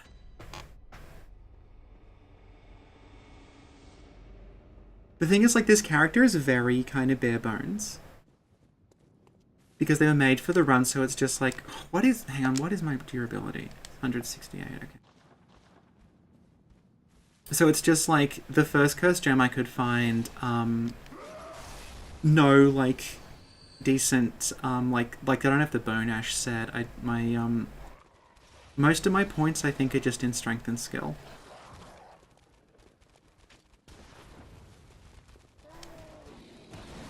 Hang on, I think I actually have pretty low strength, don't know. Why am I doing this? 25 strength, I'm an idiot. Hang on.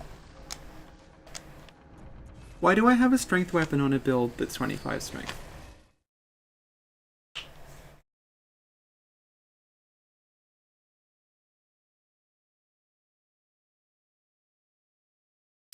Oh, could Meph join? Okay, yeah, hang on, I'll just send you the password.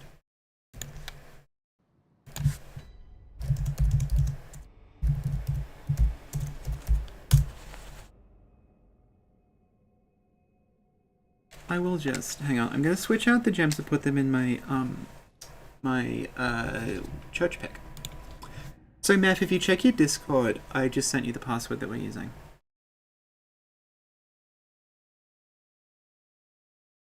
I can't believe I was doing this with 25 strength. Hang on.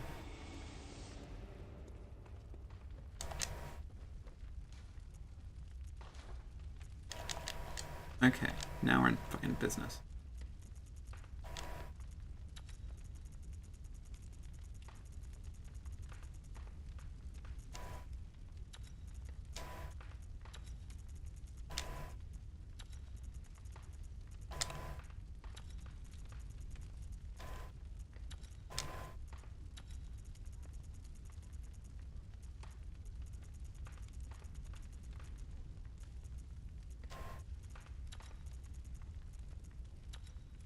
Oh, that's weapon durability up.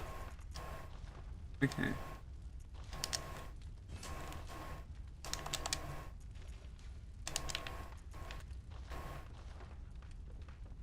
Now we're gonna try.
Like, this boss run would be fine if it weren't for the stupid tentacle man.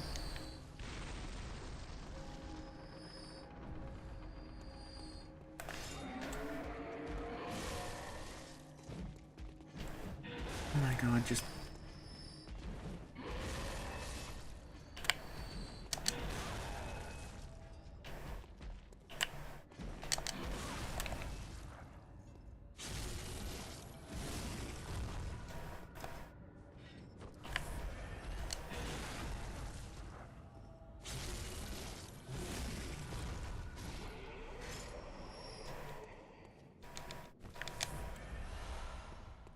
Okay.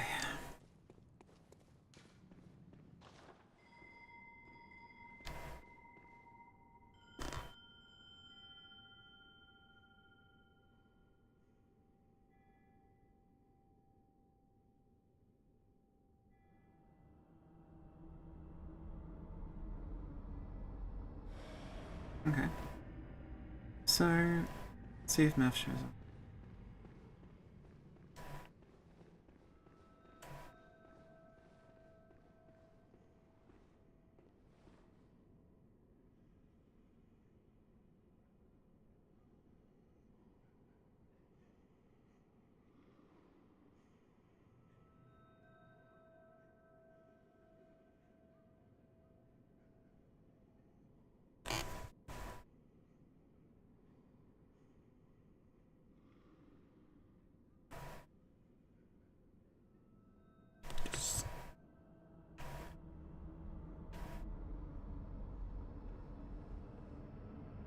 Where is she?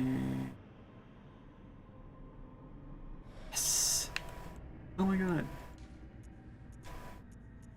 Hang on, this is me thanking you for all the work you've done. Alrighty. Let's go.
Oh my god, Bowblade, thank you so much.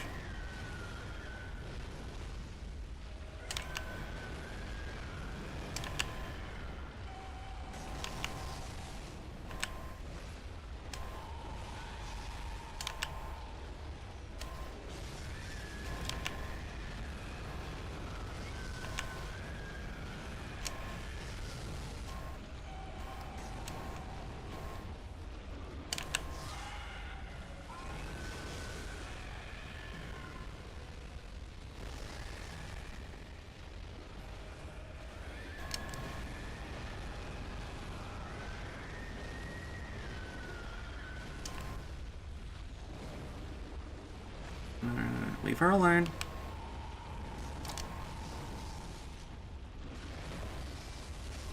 Jesus.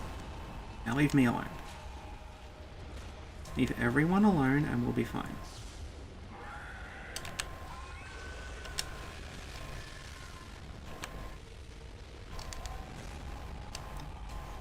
Not the corner.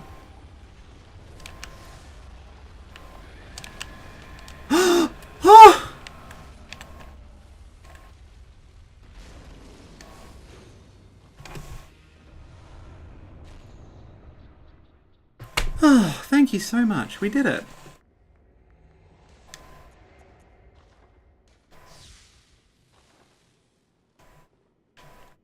Okay, well I can't think of a better way to end the stream than beating the final DLC boss with the person who runs the wiki. So there we go. I don't know if there's anything else people wanted to show off.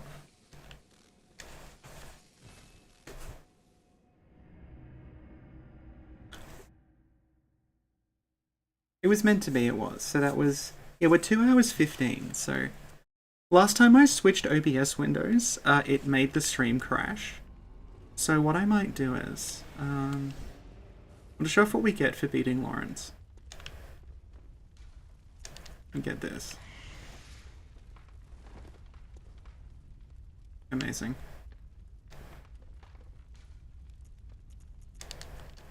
Okay.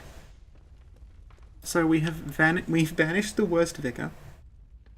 So rather than switch monitors, I might try to get the wiki running on this one. So hang on, if I just turn off that window. No, that's Spotify, sorry.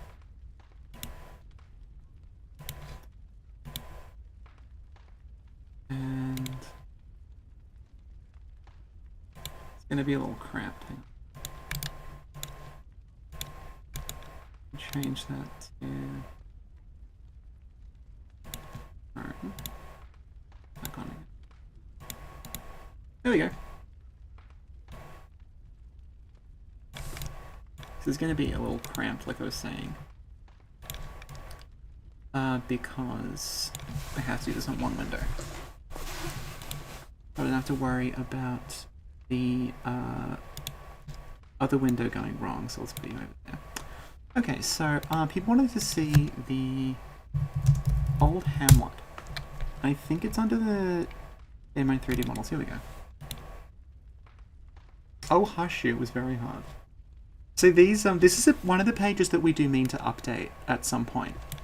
Because all these 3D models... I'll just make it a little bigger. Let me see this? Okay, good. So basically all these 3D models, this is before we had access to the model viewer. And like if people have been like following Cineni's videos, you'll know that we did a showcase where we went through the model viewer and we just looked at like all the different models from the game. So this is based on like people who were sort of exporting them and putting them in Blender. And these are like screenshots from Blender. But now we have the actual model view. But anyway, this is where it will be if we keep going. The old Hamlet is... We go down a little bit. Here. Open. So that's our like old low poly fishing Hamlet. And you can see that like it's very structurally similar to the Nightmare Frontier, where it's these like sort of island zones connected by bridges, and you move you move. Yeah. I remember. I remember when we updated this. I actually remember this would have been. It would have been 2020. And I remember I did these on my train ride home from work. Because I had a 90-minute train ride. So I just opened these in my, like, editor. Because they all had all these artifacts from when they were Blender projects on them. So they had, like, a grid and everything. And I opened them. And I was, like, on the train on the way home, just, like, painting out all the little Blender grid lines to make these work. But now we don't have to. Yes, it is the one by Mia Maritus. It's actually designed for Dark Souls 3. But, it'll take Bloodborne data. It looks a little glitchy, like the lighting's off, but it basically works. So this is the old fishing hamlet. And, you can see there, like, it has these very low poly buildings on it, but they would be like the actual village. And I think... Yeah, you can see, like, there's like, one of the sort of the wooden buildings on the struts. That still has the Blender grid in the background. And, like, it's structurally kind of similar, but if you look at it from above, you can see it's, like, very Nightmare Frontier-like. And if you look in the art book, you can see that's the art they were using. Like, that's the concept art of the fishing hamlet, which you can see looks very little like the actual fishing hamlet. Like, the atmosphere is the same. It's the same, like, kind of overcast, foggy, rainy, like, coastal area. But you can see there's, like, all these monoliths and things in the background. They're, like, the graves and things sticking out of the ground like it's the Nightmare Frontier. So that was sort of way back when, like, the initial idea for the hamlet back before... Presumably this is when it was 2 DLCs. It was just this massive, massive space that you move through rather than what it is now, which is you can just basically make a beeline through it in about 5 minutes. And these are, like, assets from that... from the old hamlet. So it has, like, the Nightmare Frontier gravestones. This monolith thing here. Here's some more, like... Okay, this is one I made. This is one I made, so I can show you. On the left is the hamlet that we have now. Okay, there's an art book that's got the old hunters in it. And it's from there, yeah. So the blue on the left, that's what we have now, and you can see how it fits together. Like, there's like where you come in, there's where the Orphan of Kos arena is, like you run down there, there's the little, like that's the bridge where Bradar invades, and that's what it used to be like. Like that, this obviously wasn't ever finished to the same level, but when they were sort of blocking the area out, it looks like that. And then if you overlay them, like, I think like that sort of, where is it? As far as we can tell, like, that sort of in the distance would have been like the goal you were heading toward. That thing. Because it's like, if you sort of look at the layout of the level, it seems to end there.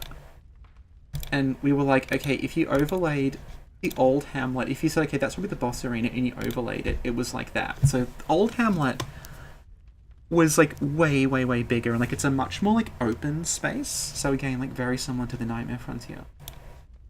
What else do we have on there? Oh, this is just like sort of how chalices are made, just all these preset rooms hovering in a void.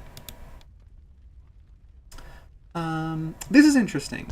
I think I talked about this last time, but we didn't end up covering it properly. So you probably recognize this is Mikolash's room. Like, that's the room where Mensis is and Mikolash is in the middle.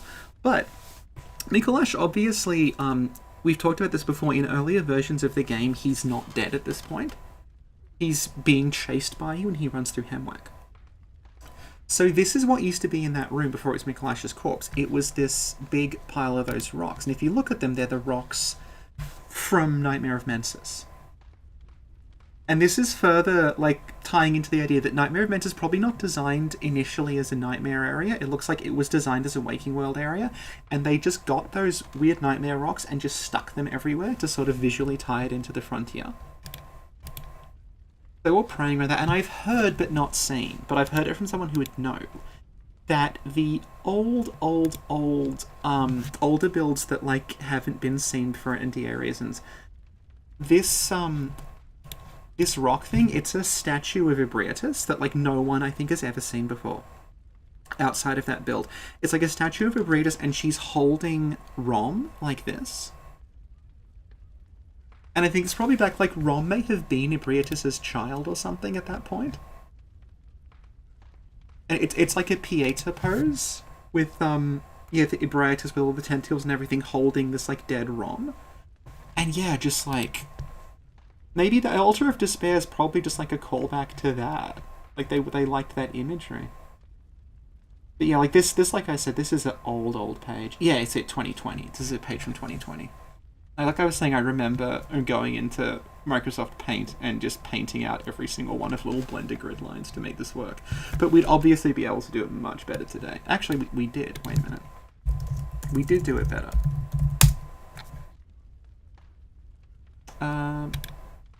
Because this is the map viewer. So I'll just run you through, like, we actually streamed the map viewer on the channel with the real, like, the actual map viewer just in a window, but this is just the screenshots. So you can see here, like, here's all the little chalice altars. They initially have, like, they just have every chalice lined up along them, and it just picks one. You can see there's the cleric beast skull in the middle. There's like an unused chalice. It's like a cleric beast skull in a chalice, and it looks really cool, and they never used it. This is interesting because we know, like, when you're in the Maria boss room, she's got the portrait on the table next to her, and there's always a missing portrait in the Hunter's dream/workshop. So the implication is obviously that's the portrait that she took. But if you move the camera through the wall, the portrait's there. It's actually behind, like, the wall. So I don't know, like, what they were planning, but the fact that it's there makes me think, like, there was probably the option to replace it at some point. Like, you do something and that object would move through the wall and change its position to that. So just like, oh yeah. Also, the cabinet doors, they're, like, open now and they're slightly broken. There's an intact cabinet door that's under the map, so again, there's probably something happened that let you move the, cabinet door back. Oh, here we go. There's a bunch of corpses that are in the dream, and they're not used anymore. But I think specifically this one is, yeah, there we go. Lance restored it. So this specific corpse here, it's near that sort of stump where the messengers get their clothing. And it has an item attached to it, and the item is called, like, DLC entry item. So this is, like, before Old Hunters came out. This is, like, in version 1.0. They had sort of, like, built in, okay, you'll get the DLC in the dream, and we'll just say it's here. And they eventually moved it to the foot of the stairs. But you can see that, like, this is Lance restored it. If you restore that, you would get the DLC entry item, like, around there instead. There's the mirror that used to change your appearance, doesn't anymore. Okay, here are the pillars. People are like, what's the deal with the pillars? What's on top of them? Nothing. There's nothing on top of them. Nothing is on top of the pillars. They're just wooden pillars in the distance. There's a bunch of, like, ideas about what they might represent and why they're there and everything like that, but basically, like, the pillars, like, there's nothing secretly on top of them. Like, if you zoom all the way in, there is nothing. It's possible at some point there was a different Hunter's Dream on every pillar, but that could still be, like, maybe metaphorically true, but it's literally, there's nothing on top of the pillars. Oh yeah, this is when you get the wake up ending after you, like, submit to Gurman. It's, you, like, go to Yharnam, but you'll notice there's not a loading screen, and they don't load it because there's actually, like, a little tiny version of Yharnam underneath the Hunter's Dream where that cutscene takes place. Here's the Hemwick Road.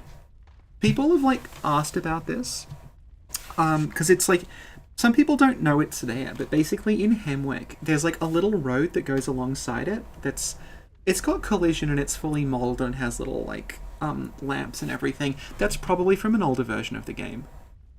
Where, like, you would start the game in Hemwick, like, that might be where your coach went. And they just left it there. There's a bunch of unused Mad 1 positions. Let's just go through all these. Okay, this is the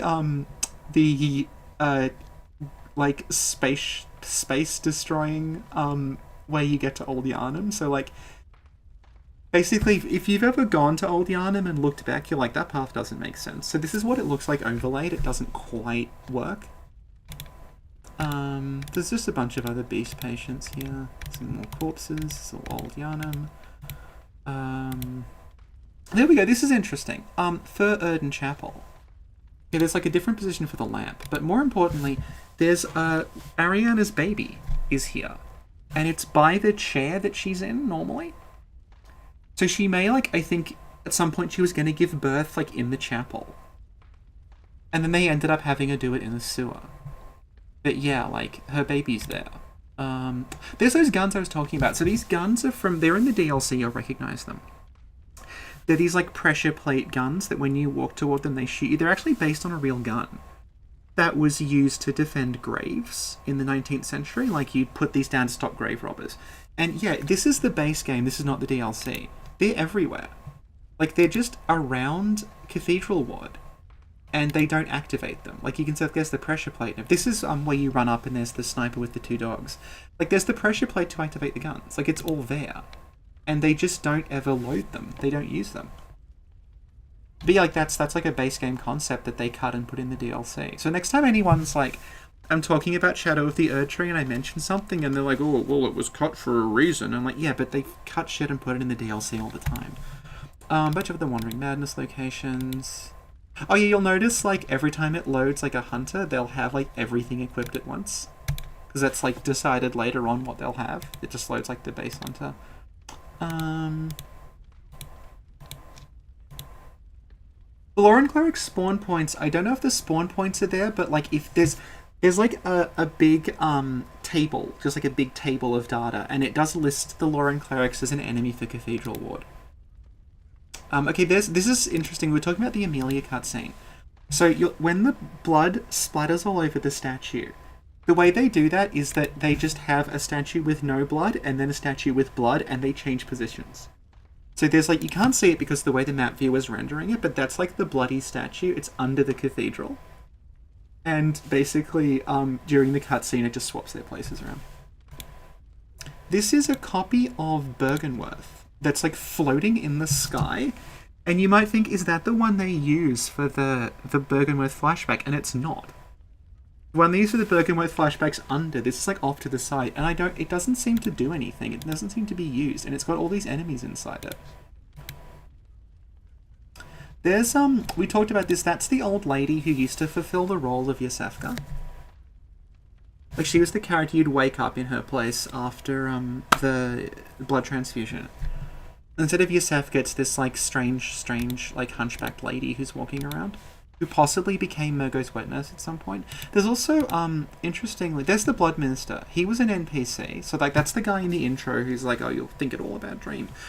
He's also a fully functional NPC that they just cut out of the game, but he would have been, like, also been there when you woke up, you could talk to him.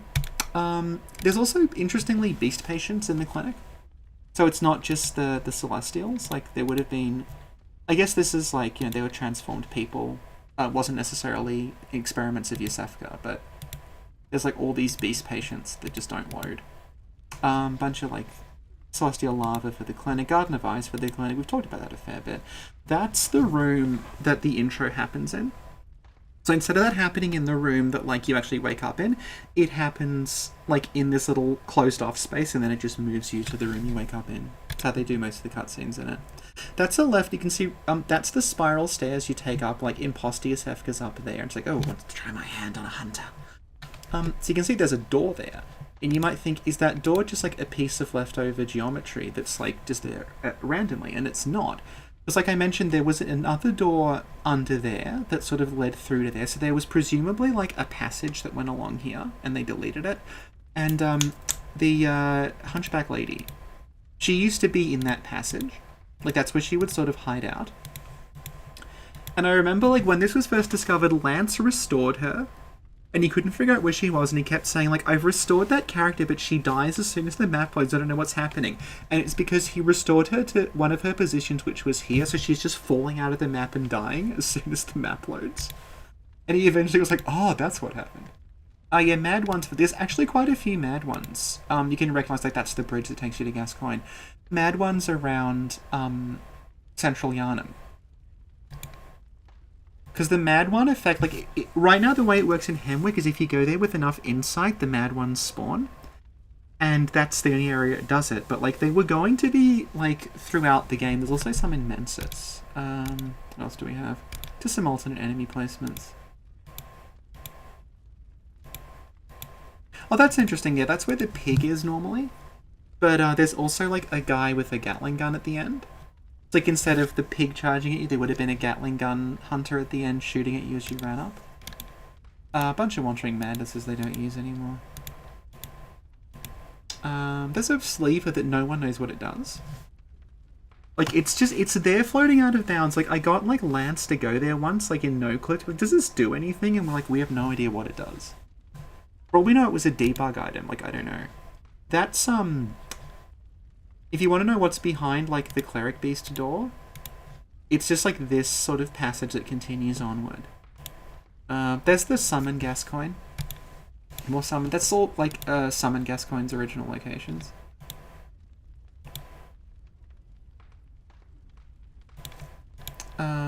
Some different lamps. Oh yeah, Upper okay, this shits me right. Okay, this is the room. This is the hallway in Upper Cathedral Ward where like there's like a pearl slug at the end and the blindfold cap at the start, and there's a single brain sucker patrolling it. There's a fucking statue there, and they don't use it. And if they had used that statue, you would have been able to hide from the brain sucker and avoid the stupid paralyzing bolt. And they cut the statue out. And it's like, God, that would have just made this area so much less hassle if you had left that statue there, but they didn't. This is interesting, this part here. So, that there is like, when you go up the ladder, there's like a Wandering Madness, and then there's a brain sucker, and then there's a ladder that goes up to sort of where you get make contact. That sticks out the side of the building. Because like, it looks like that's a remnant of back when there was a third floor. And you don't ever go there, but like obviously from the outside there's an additional floor to Upper Cathedral Ward, which is where those chimneys are, and you never go there. But if you look at it, like there's like it's like jutting out of the side and it doesn't quite line up with the exterior. So we're pretty sure like there would have been like stairs to go up or something from there, and that's why it's all weirdly aligned. Yeah, there's a corpse in Lumenflower Gardens. It's not there anymore, but like, I think the emissary fight was probably, like, something they added pretty late, because the original purpose of Lumenflower Gardens... There it is. I talked about this last time. There was an elevator that went down from Lumenflower Gardens to the base of the cathedral, and it was used as an alternate way of getting to Yharnam. It obviously doesn't exist anymore, but you can see this is the inside of the wall of Lumenflower Gardens, so, like... you'd sort of go through, like, there'd be a door in one of the sort of bases of the pillars, and it goes to these little stairs that go down that lead to the lift shaft, and it pops you out there, which is like, and the Yharnam would be over here. That's wrong. That's interesting. So like, a lot of people, like, the Altar of Despair is an altar.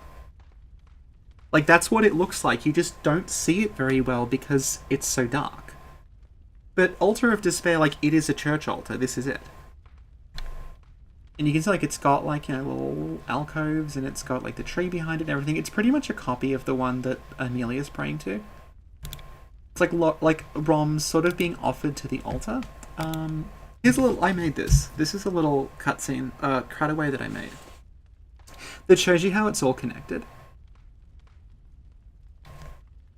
So, like, that lift shaft actually goes way, way, way, way down. Because, again, like, this... we talked about it before, but this area was probably made to be under Byrgenwerth initially, and they just, moved it here.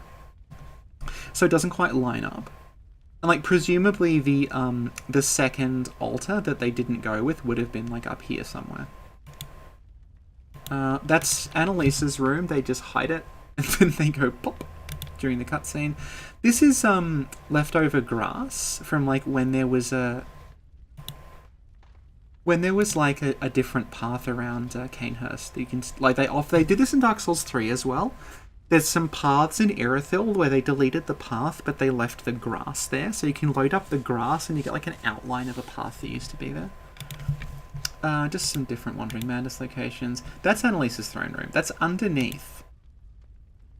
That is underneath the map. And then when you... No, it's not, sorry. That's Hemwick. That's the back of Hemwick. That's Annalise's throne room, and basically when it appears in the cutscene, it's just going and flying over there. That is the area behind Hemwick, where the witch is now. And again, it's one of those spaces that, like, it is massive, it's huge, and you only go to, like, one room of it, and the rest is inaccessible. And we've looked in the map viewer, and it's like none of that stuff's left, but presumably it did exist at some point, and it's just been deleted. But you get a sense of, like, it's huge. And it's just currently nothing. Anyway, some more Yharnam. Oh yeah, we've talked about these guys before. So those cages in Mensis, they used to have these like sort of protoplasmic blob shoggoth things in them. And I don't have one rendered with me. But if you render them, they have this like flesh texture and these like eyes on them. And I think the idea is like they're failed ascensions. They're like people who were held there and they like... It's sort of like... It looks a bit like the back of Rom. Like this sort of like greyish flesh. I think the idea is like they're people that tried to like transform and it failed. And they're held in these prisons. There's one's got like a tentacle coming out. The mad ones are still in Mensa. So he's like, there's one in Mikolash's boss room. I don't know why they left them in... They leave them in Central Yharnam and Mensis and nowhere else. I don't know if like they just cut the concept before. Or they were in other areas and they got rid of them. I don't know. More just corpses that aren't used in Mensis. Hey Caleb, we're actually just finishing up. But this'll be on the channel, so you'll be able to watch it then. This is the way you get to the little bridge outside the Mensis brain. And like it looks like here it's been sort of blocked off. Like they're saying like don't go through here, it's really bad. It's also possible they were blocking off the spiders. I'm not sure what side. Like, oh no, we left on this side because it's where the actual like that's where they're all leaning up against. So yeah, it would have been like they're trying to stop you getting to the brain. They don't use that anymore. I wouldn't have changed anything. It's like a neat little detail that's like keep away from the brain. There's the Mensis brain. There's like a winter lantern there. I'm not sure why there's a winter lantern there. I think I read somewhere that like that lantern's actually what's causing the frenzy or something. I'm not sure. The Mensis brain is like hacked together out of weird crap. That's like low poly assets that have survived. There's some weird, like Mensis I think was made pretty early because there's all these like leftover little bits of low poly geometry floating around. This is Forbidden Wood. So we talked about this last time. That's the snake the Shadows of Yharnam summon. And it's just like that's, you kind of you can kind of figure out where we are. Like that's where you come down. That's where the fog is and Shadows of Yharnam are in there. So there's this snake and it's just under the map. So when they do their attack, it just makes that snake like attack you. There's mad ones in Forbidden Woods as well. I made this like ages ago. Just some more corpses. Okay, this is the old lecture hall location. You can see... No, it's not. Sorry. This is the old path to Yahar'gul. So basically, if you were in Yahar'gul, if you imagine you're in, like, where the amygdala is, where you get teleported, if you looked out the door, like, this is what you would say. There would be this path going down with, like, the giant and, like, the snipers and everything. And that's not there anymore, and it kind of lines up with there were these wooden platforms, like, wooden sort of, like... They look like scaffolding, but you can see from a distance they're not there anymore, and that looks like the snipers would have been positioned along that, like sniping at you as you went down. Like there's like these. Like this is all like, this is a map that was deleted, but they left the enemies here, and they left like some little assets. So you can sort of see like roughly where it used to be. Like you can tell there was a path going down because you can follow where everything else is. There's just some more cramped caskets for Yahar'gul. More Bell Maidens for Yahar'gul, interestingly. It's actually a really cool little set piece you see. Where there's a bunch... Yeah, here we are. This is like the little set piece they don't use, where there's like 4 bell maidens arranged like on this sort of platforms around an eye collector, almost like she's directing them, like she's telling them what to do, and they're like guarding her. Just some more unused enemies. Mad ones for your huggle. This is what I was talking about with like the bell maidens in the cutscene that summons that summon one reborn. Like they're actually reused Amelias. So you can see that like if you look under one reborn's arena, there's just all these bells there. And there's also like copies of the pendant as well. Because like Amelia doesn't normally have the bell. So what happens is they like basically swap out Amelia's bell for the pendant, but the model's got both of them.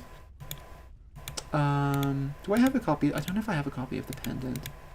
But there's definitely like a pendant like floating underneath Yarhagul from when it was Amelia. This is interesting. That's the lecture hall that you teleport to. And you can see, like, it's, like, that's Bergenworth. Bergenworth's actually, like, the forest area is kind of tiny and quite sort of jankily put together. But basically, that's the lecture hall. They're on the same map because they were the same space at one point. And they just make that invisible from the outside. But when you're moving to the lecture hall, you're actually just going to another part of the Bergenworth map that you can't see. And if we look all closely, I'm absolutely certain I got this one. You can see that's the old lecture hall location. You can see it from over the lake. But there's all the enemies from the lecture hall are just standing there, but there's no map because they moved where the map was, and I guess they just cloned the enemies. This thing here, interesting. That is, there's a switch. Inside the observatory dome. That's where the Phantasm Shell treasure chest is now. So they got rid of that treasure chest and they replaced it with this. No, they got rid of the switch, replaced it with treasure chest. We don't know what the switch did. It might have just opened a door, but it might have also been something to do with the observatory dome as well. Like it might have made it open, because we think that was part of a puzzle at one point. You had to open the observatory dome. That's the lake, by the way. Like Rom is kind of underneath that. Because the lake, the research hall used to be out here and they've left the enemies there. There's Rom. So, like, you can see, there's, like, the Rom teleport points and spiders are preset. So she starts there, and then she'll, like, go there, and then she'll go there, and every time she's just making those spiders activate. So they're not, like, dynamically spawning. They're just part of the map. They're just invisible and intangible beforehand. There's bits of, like, yeah, there's more of the, that's the lecture hall again. So what I was talking about, like, that was the base of that. That's the reason there's this, like, weird 2-story circular room that does nothing, is because that used to have the Bergenworth telescope on it. It used to be there, and it makes a lot more sense if you think about it that way. What's inside? Nothing. Current the Frontier. Frontier's got a lot of just junk floating around in the distance. Here, it's like they've just copied and pasted these, I think to just make them easier to clone. They could just grab them, copy them, paste them. There's just off to the side, there's like the little monoliths and like the masts of the ships and things. The assets are just floating there. If you ever wondered what the masts look like there you go. That's pretty much the best look you're gonna get. I think they're exactly the same as the Nightmare Frontier ones, as the Fishing Hamlet ones. They just copy them.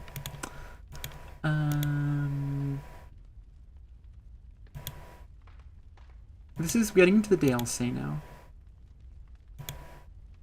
Yeah, like there's a lot of unused hunter placements here, which were actually used in the Tokyo Game Show. Tokyo Game Show 2015 showed off old hunters, and the enemies were actually, it was these enemies. Like they were in these places. I can actually show that off later on. Yeah, Bergenworth is like, they could have done a lot with Bergenworth, and they just sort of scaled everything back, really.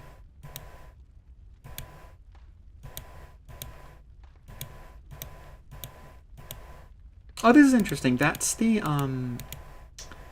this is the prison area that you go to after Ludwig, and you can see that, like, there's patients in the prison. So I'm wondering if, like, this was maybe part of the research hall early on, that, like, they were, like, keeping the the insane prisoners, like in insane patients just in cells. Which they kind of do now, but they're in those like they're called like patient rooms or something, or experiment rooms or something. Whereas this looks like that may have been the original function of these cell assets, as they were for that. They were like for locking the patients away. I got some patients in the room where the eye pendant is. There's a lot. Yeah, I'm glad they didn't use these because this would have been a nightmare to deal with. This is a little unused pathway that I think you can still get to. I think if you like do a very precise jump, you can land there, and it doesn't really go anywhere. But it looks like it was just an unused shortcut through the hall. Oh, here's living failures. So again, it's like the ROM fight where instead of there being like, it's not like spawning living failures. There's just always 4 of them, and it's just picking which one is active, and that's why like I think you'll always have 2 physical and 2 arcane, because it's like 2 physical and 2 arcane failures, and it will just turn them on and off. There's Maria. Okay, Maria's got a switch next to her as well. We don't know what that ever did. That may have just been from when it was 2 DLCs. This may have like, I think a lot of these switches may just have been for like debugging, because they're just kind of there. I don't know what purpose they would have solved. Oh, here we go. That's a cutaway of the research hall. With the actual, like, the exterior mapped onto it, you can see it doesn't quite line up. Like, the research hall is way bigger than the actual cathedral, and, like, that's the room where you fight Maria in, but you can see the actual clock face is, like, a quarter of the size, and it's up too high. So this is, like, all, like, it doesn't quite line up. More snail women... into the end of this, and yeah, that's what Orphan of Kos' like ghost form looks like, without the texture applied. Let's look at, hang on, Old Hunters, TGS.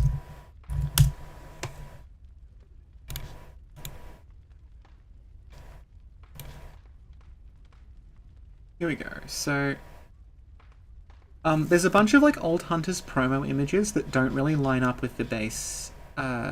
With the DLC that we got, but the most interesting one here is so this is a tale. I'll use this as an example of like why you should donate to Bloodborne-wiki, because no one else is doing this shit. These were from someone's phone who was at TGS. There's like a phone and like there was like a game channel that was broadcasting from there. This was all handheld. So they had a handheld camera at TGS 2015. And they were like taking photographs and like showing video of someone playing Old Hunters. And what these images are, this is like perspective corrected and like fixed up the color and everything. From someone's handheld camera. And you can see, like, if you look at it, there's slight warping, like, the HP bar color is off slightly. It's a little distorted, but, like, this is the closest we can get to, like, an actual screenshot of the 2015 build. And this is the kind of, like, really, really in-depth stuff that, like, Bloodborne-wiki is doing. And that's why, like, I think it's really important to support the work that's going on there, because no one else is doing anything like this. And this is, like, you actually recognize that's my character that I was using in the time manipulation stream. It's the one who I just used to go wherever. You can see, like, all the screenshots have been recreated. And you can see, like, the slight differences. Like there, it's like, there's like an oil urn there, and now it's frenzied cold blood. And they're like as close as possible. Like there's like delayed Molotovs, there's not anymore. You can see here, like there's really obvious like interlacing across that. I don't know if it's coming across on the stream, but it looks like this has like someone's retro CRT shader applied to it. But you can see like there's all these beast patients in the sort of, this is like on the way to Ludwig, they're not there anymore, and if you look there, there's like the hunters are fighting the beasts in here. And like none of this happens anymore, and there's like I'm glad they got rid of this fucker, because there would have been another one of these guys guarding the church where the lantern is. I don't know how much else there is here, but yeah, we did, like... I think you can see Yamamura. Yeah, here we go. So, like, that's where you summon Volta in the base game, but in the TGS build, it's Yamamura. Yeah, oh, Yamamura is the one you summon there. And okay, this is one of my favorite, like, just hacks they do. So you can see, like, that's Ludwig, and he's on, like, a quarter of his health, but he's still in Ludwig the Accursed form. He should be in Holy Blade form. And that's because he's designed in the TGS build, he just dies. He doesn't go into Phase 2. But they kind of tease Phase 2 by fading to black, and it says, like, you were by my side all along. The way that they do that is that they just move the camera into a black box with no lights in it. That's how they do the black screen. It's just like all the little shortcuts are really fascinating. I guess that was easier to do than make the screen fade out. Yeah, that's like there's other stuff in here that, like, you know, it's not there. Like, that's Yamamura for old Yharnam. He is technically in the Pal fight, I guess. There's like a Volta in Hemwick. I don't know if that was ever supposed to be there. There's so many little my favorite worker, it's not on the wiki, but like a really cool workaround is when you do a visceral and your weapon disappears and you go like that, they don't make the weapon disappear, they just make the weapon 1% of its size. So when you punch in, you have a tiny little, like, saw cleaver in the palm of your hand. It's like a keyring. You're going like that. I'm trying to think of other things, like, we didn't show off. It's in the 2014 build. This is just some stuff that, like, if you follow Lance's videos, you will have seen a lot. A lot of these are just screenshots from Lance's videos, actually. There's the old loading screen. Snuffles. You can see that he's got armor on. It's like, at some point, like, there's like an alternate timeline where this is like the Bloodborne mascot instead of the Scourge Beast. What else do we have? Yeah, see, that's the old, like, if anyone remembers Demon Souls, like the Demon Souls status screen, it didn't necessarily have, like, vitality, dexterity, whatever. It had these symbols next to them.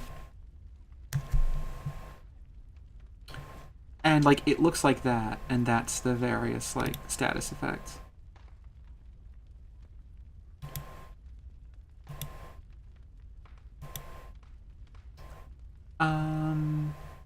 That's the old Yharnam. Like, there's an NPC who's down a well. And I don't know which well he was down, but he talks about old Yharnam, and there's that well outside Erden Chapel on the way to old Yharnam, so I suspect he was in that well. And this was translated, and it was voiced and everything. He just talks about how, like, you know, the church have tried to steal the chalice from the valley, and it's been burned, and, like, they deserve everything that's coming to get them.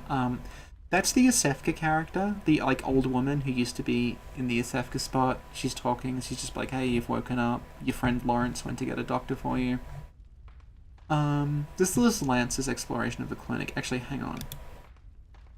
This is the old, way you got down, instead of there being a ladder in the grave. Is this, like, sloping pathway. And now it's the ladder. That's the rooftop. Oh, hey! Thank you, I'm glad you like them. We're doing, this is probably the last one we're going to do for Return to Yharnam, because we've done 5, which is probably enough, and we're running out of things to say. Because we've beaten the game, we've beaten the DLC, we've beaten the chalices, don't know what there is next. But yeah, you can see there's like this upper floor of the clinic. You do not get to go there anymore, but you were at some point. And actually, this is interesting. If you play the game, and you look upward from where the Scourge Beast is, this part of the thing, like, they've patched it up quite badly, and it's a different color to the rest of the railing. I can actually show that off before we go.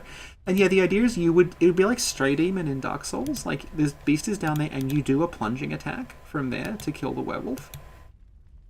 But yeah, this whole upper part's, like, not there anymore. You just go out the front door.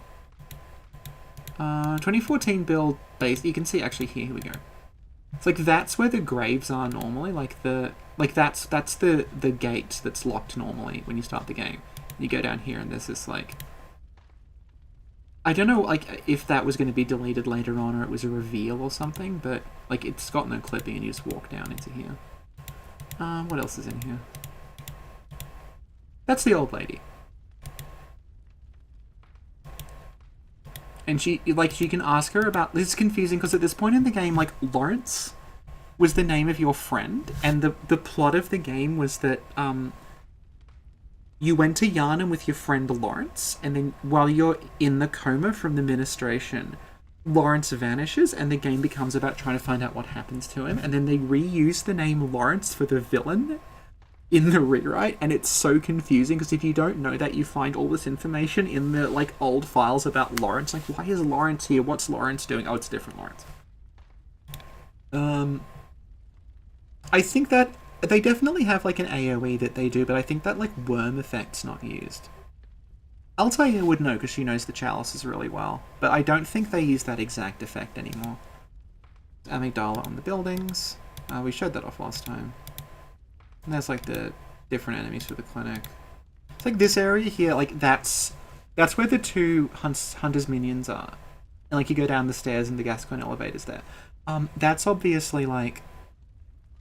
It's for the 2014, like a trade show build. So they just make it you can't go down there, and they delete everything. So there's just, like, a fence in the way. That's the sleeping one. So, like, we've never successfully shown this off on stream. But there's a single one of those huntsman's minions. It's the one in Yahar'gul in front of the chest that's got the tiny nitrous in it. They do that sleeping animation. But almost no one sees it, because if you kill the Bell Maiden, they all start going like this, and it snaps them out of the animation. But if you get in there without waking him up or killing the Bell Maiden, you can see him do this. And originally, like, they were probably going to do that at night, like the Giants do. But, yeah. It's only used once in the game. Okay, God, this fucking thing. So... This was found by a Japanese streamer who was playing the original build, and he managed to trigger a conversation with someone in a wall, and one of them's like, ask about Lawrence. That's like Holy Blood, and that's Lawrence. And we were so confused at what this was, and I used to think it was Patches, because it's inside a wall, and I was like, oh, was Patches going to be like the other side of the wall going, psst, hey, come over here. And then we realised, no, literally that's just the old man. That's like the narrow-minded old man character who's opposite Ariana. And they moved him from his window, like inside of a wall, thinking you wouldn't be able to interact with him, but there's like 1 pixel where if you stand there you can. Yeah. Foul-smelling pill was like a gradual health restoration item that they obviously don't have anymore, but that's what that was. You got like, it's like the Chloranthy ring effect from Dark Souls. Got this green aura around you. Not much else that we haven't seen before, I guess. There's Gascoigne on the bridge.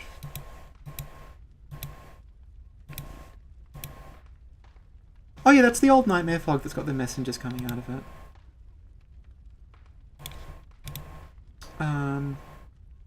That's back when that was actually a door. And now like, it's still a door, I think, in 1.0, but if you patch it, they replace it with a wall with a door texture just to make absolutely certain you can never open it. Because if you did, you just fall to your death immediately. Oh yeah, this is interesting. This is a weapon that... It's got like a combination of the axe and the rifle spear moveset, and it's invisible. So we're not sure what it was.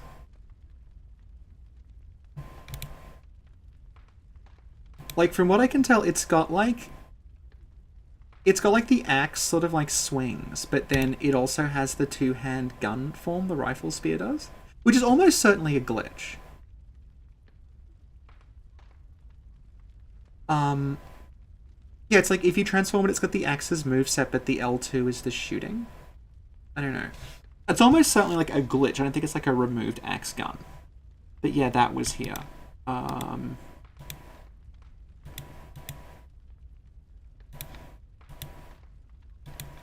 Yeah, the earlier versions are a lot more intense in a lot of ways. That's so that's called Hunter of the Blood of Gremia set, and it's Dura's set. I don't think it was actually supposed to be Dura's set. I think it's just defaulting to that icon. But yeah, it's called Hunter of the Blood of Gremia. And like at this point, Gremia looks like it was the name of the Erden areas. And possibly the chalice dungeons would have been called, like, part of them would have been called the Gremia dungeon. So I think the idea is it's like someone who's searching for blood inside the Gremia tomb. What else is there? I think she's not there. The thing about the window NPCs, they can just put them anywhere. Like you can just shove them behind any door in the game and they still work. They move them around a fair bit. That's the Yharnam spy set, which is also like a really interesting concept. You'll see it uses the same, like they all use those icons. Yharnam spy set, I think, was probably the Harrowed set. Because it specifies, like, the Harrowed set is, it's like, the church would dress as beggars to blend in with people and, like, spy on them. So this is probably, like, the Harrowed set, which we know did exist. It wasn't made for the DLC, it was in the game and they just don't use it. So it's probably the Harrowed set. What else is here? This is my new thing, I'm just narrating stills from a Lance McDonald video. You could just watch the original video, I guess. This is just the old Gascoigne fight. You don't really get a sense of it in stills, but his blunderbuss can break the tombstones. You can see, like, the tombstones are completely, like, wrecked over there because he shot them. Yeah, that's where Viola's corpse would be normally. It's just blood vials here. This is the old entrance to Erden. You can see it goes up. It's like, there's not the ladder area with the sewer. And I suspect the ladder area with the sewer. I suspect that and the ladder in the clinic were just added because, like, to give it time to load. Because this game seems to have had pretty bad issues loading areas before you get to them. And that's still kind of an issue on 1.0. Like, if you play it unpatched, parts of the geometry won't load for, like, several seconds till you arrive at an area. That seems to have been a real ongoing issue. So I suspect the ladders were added to just force you to slow down so it has more time to load the next area. What are we going in here? This is like... I think, yeah, this is the internal model viewer. It's not the Numeritus one. It's like... This is actually, like, it's a debug feature. It'd be really nice to have that, but I think you like, only Lance's builds have that working on them. There's the warp chair.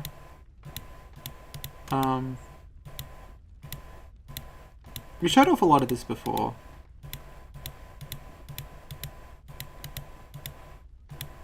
Oh, yeah, that's when the game had a magic menu. So instead of there just being hunter tools that used Quicksilver bullets, like, you have equipped magic, like Demon Souls. And this is where, like, we've covered this a bunch before, but there's, like, these items that are like the equivalent of boss souls. Oh, thank you. The top's actually made by a Bloodborne fan artist who I'm friends with. I might actually... She posted some Maria art that I might show off at the... I'm sure she won't mind if I show it off. She's a big Maria fan. Oh, I've closed it. Oh, no. Here we go. That's Beast Blood. Like, that was an item. And it, like, instead of... It has this, like, glug glug glug effect. It's like the Estus Flask. It's not a blood vial, it's literally called Beast Blood. And I don't know what it did. This has some of the old magic in it as well, so, like... Yeah, like, you can see, like, that's the soul effect that we're used to from the Souls games, the blue-grey, before it was Blood Echoes. And, like, I think they were going with souls. Like, straight up saying souls instead of Blood Echoes. Like, they didn't become Blood Echoes till pretty late in the day. That's like Alpha Call Beyond. Where it's sort of like, it comes out of the ground, rather than it being like a starburst. It's like it shoots up. It doesn't really work very well, though. Like, that's Beast Raw. Oh, hang on, here's the old, Oh, I made GIFs of these. They should still be here. Hang on.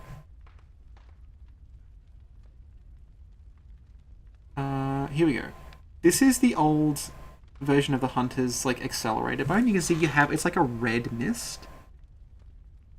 So instead of it being like the black sort of like blackish grey like quickening thing, you get this like blood trail behind you. And like you can see like the tiny to nitrous, like it's a really intense, really intense blue-white light. This I'm wondering, like, a lot of the lighting did change. I'm almost wondering if this might have been cut out for photosensitivity reasons, because it's an extremely bright flash, and I'm wondering if it was, like, may have actually been, like, a safety issue. Because I know they do that quite a bit.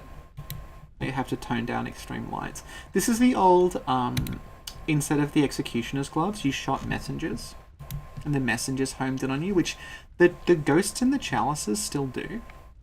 It's a very rare attack, but you can get the ghosts in the chalices to, like, get stuck behind something and not be able to reach you. They'll shoot messengers at you. Yeah, the rest, I don't think... This is just, like, an amygdala gallery.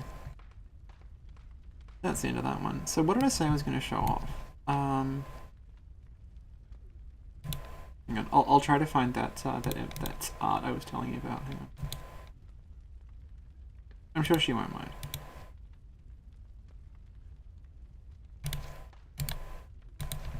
I'll just paste the link into the browser. There we go. It's obvious like it's not quite finished yet, but this is the same person who drew this, and she's it's her art of Thumerian Maria. I'm trying to think of what else like there is to really show off here. Oh, hang on. We brought up 1.0 a fair bit.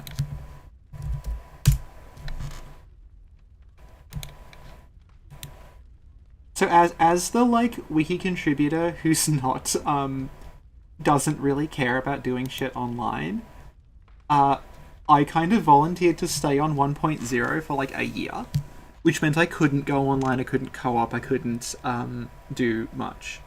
But that didn't matter to me, and just like note down every single difference in 1.0 and the current one. And there's some just like, it's very janky. So like, if you had got Bloodborne when it first released, and just played it directly from the disc without patching it, it was like this. So you have like the guys outside the Grand Cathedral, like they get stuck in the door. Like the pathfinder is kind of broken. This sometimes happens as well. You get blood echoes spawning in midair. And if they spawn in midair, you can't collect them. Because I think it's checking like your feet position, and because they're above you, you can't get to them, so you just never get them back. There's a bunch of like little tiny menu differences. You might remember that like they used to make you, it was 99 vials was maximum instead of 600. The lighting is a little different. This is interesting. Like the blood echoes have this like purple effect. So instead of like the sort of the red particles rushing to you, it's just like almost like a purple mist comes out. Like a lot of the lighting is very different. Like you get like the lighting is like you get a very different view of Canehurst, but you can see it's very flat. Like it almost looks like someone's photoshopped this, like they've cut Canehurst out and stuck it there because it doesn't really connect with the water. Like everything looks like it's a separate asset, like they don't actually really gel. Because like everything sort of has slightly different material properties. The Bergenworth lighting's also different, so you can see the inside of Bergenworth a little bit better. Is there a page for stuff related taken from Bloodborne and other games? No. We're just trying to stick to, like, the base game, because that's already big enough. So, like, we were considering doing, like, should we talk about the comics?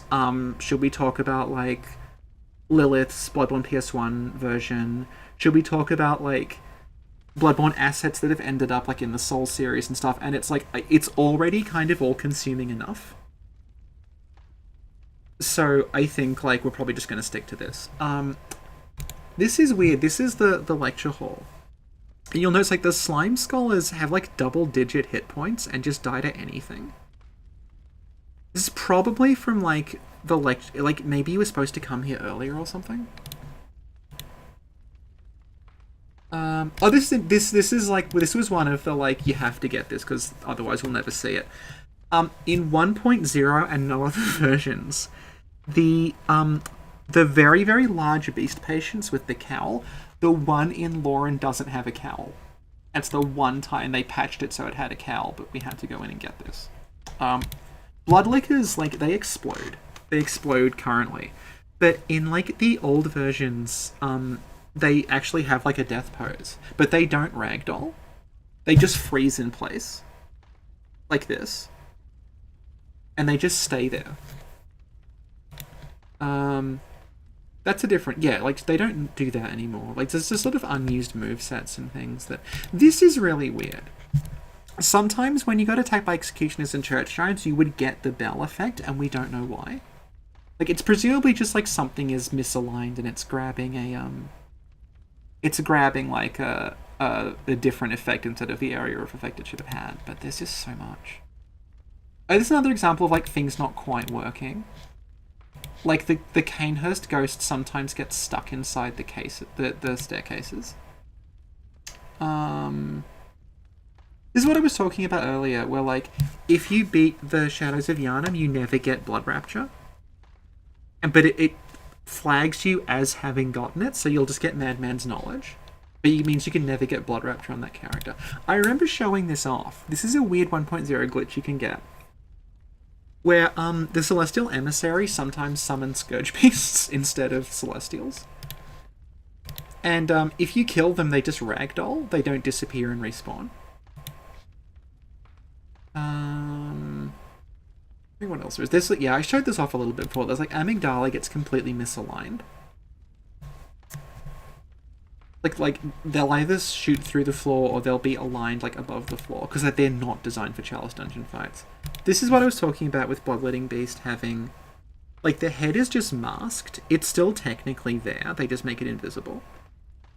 So you could still visceral the head. This doesn't work anymore, but like there's so many just little removed things. Oh yeah, Rom's meteors also have that, like, really, really vibrant white effect. This is Mikolash. At one point, his teleport out the mirror is misaligned, so he teleports slightly to the left of the mirror and just falls down out of the sky, and it looks ridiculous.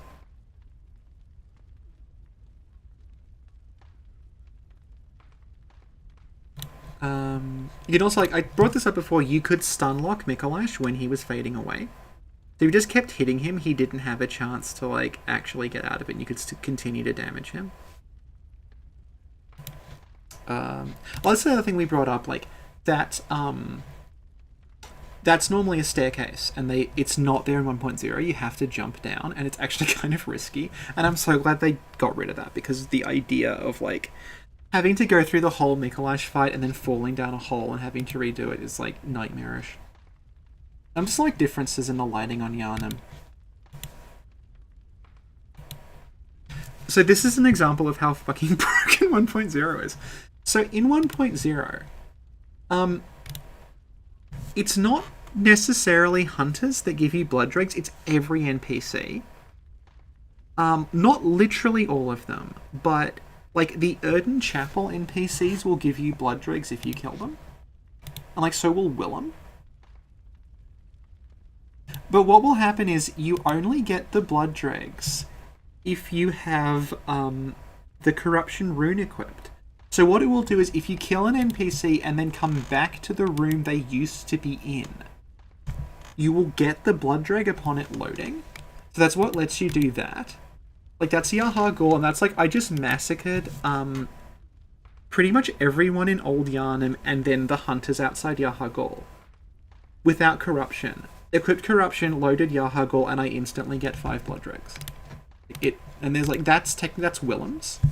Because Bergenworth and the lecture hall are on the same map. Because Bergenworth and the lecture hall are on the same map. So if you do that, like you kill Willem and then you go to the lecture hall with the corruption rune equipped, you'll get a blood drag. Like it's really doesn't hang together very well at all. This is the Bloody Crow. I mentioned this before, on 1.0, Bloody Crow doesn't work. He just seems to die. Like, he dies as soon as the map loads, and I don't know why. I had a theory, was he falling out of bounds? But I think if he fell out of bounds, that wouldn't appear. It would appear out of bounds, you'd have to reload the area. So, I don't know. I don't know what's going on with him. It also doesn't turn off the lamp if there's someone hostile, so you can actually warp in behind hostile Eileen if you want. This is like the frenzy spears. They just kind of stick in the air. They don't properly they don't actually attach to the character. And you can see like the Carol runes don't the Oath runes, they don't do anything. Like they don't have like in the base game, like they will have like that will be Radiance will give you extra heal from the vials. Corruption gives you continuous heal when you're almost dead, and Hunter is stamina regen. They don't do that. And it's not just like the description, like they literally don't do anything. They have no function outside of online and collecting blood dregs. Yeah, this is just like real nerd hours, but it's like just sort of weird blood gem types you can get. Like they changed it so like the tier blood gem, it gives you 3 healing. A lot of them like also you have like pieces of healing, like that's like 0.05 HP. Like it's very strange. And you have like these really high like rapid poison these are just from regular enemies in lore, and they're not even like cursed or anything. Like you can completely get ridiculous rapid poison builds. And yeah, there's just all these like all the slightly rewritten dialogue things. Slightly rewritten item descriptions. Anyway.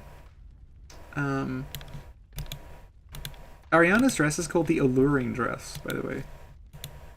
In 1.0. Anyway.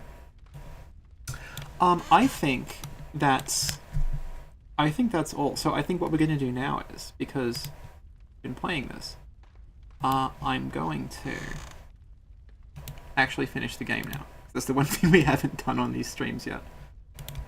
So let's make you full screen again. Where is my OBS? And that. And I'm just going to change the window capture back to Gato. Okay. So, we can actually finish the game now, I guess. The one thing we haven't done, so.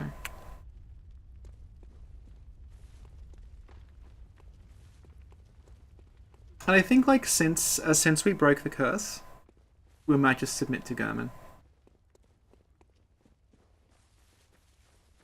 And we'll be the one Bloodborne character that got a good ending. Good hunter, you will die. Forget the dream and awake under the morning sun. You will be freed from this. What time is it? It's 3:30 p.m. I think that because we actually broke the curse, we're allowed to submit to German. Also, a lot of people just never see this cutscene because no one wants to take it. So here's our like really anime-looking field of white flowers and scythe thing.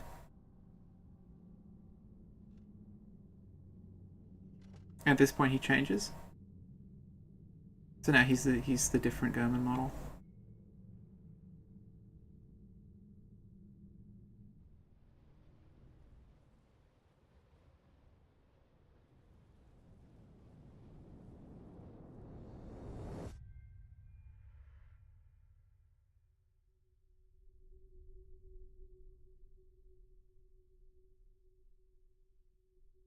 So presumably, the dream's no longer relevant anymore because we lifted the curse on Kos, and we lifted the curse on Yharnam. So I guess we can just go home now.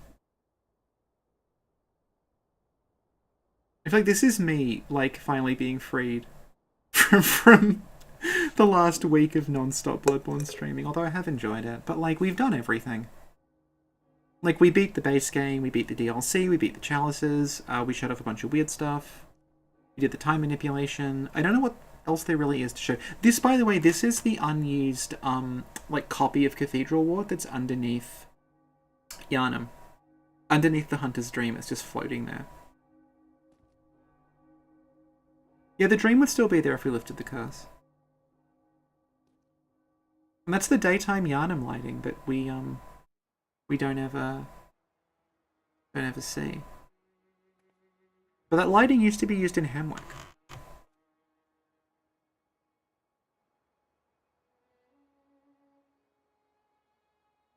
It has a definitive good ending if you broke the curse on Kos, because presumably we sort of solved the problem. May you find your worth in the waking world. Although I guess we didn't become a great one and begin the next childhood of humanity. Which presumably means that, like, someone else will just find the blood and fuck up again. So, but in a completely selfish level, I think we're alright. Because everyone's dead.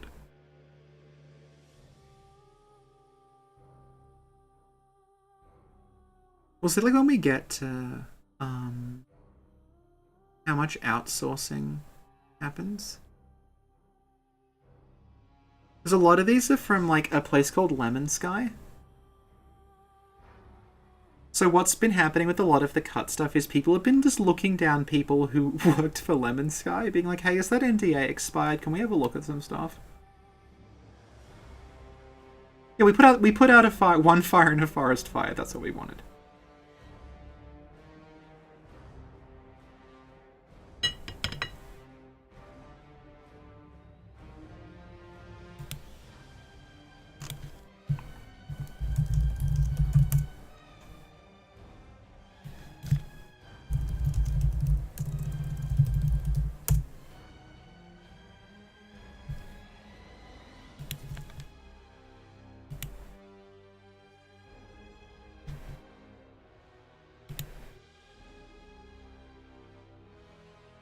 I'm trying to find the blood tendency thing.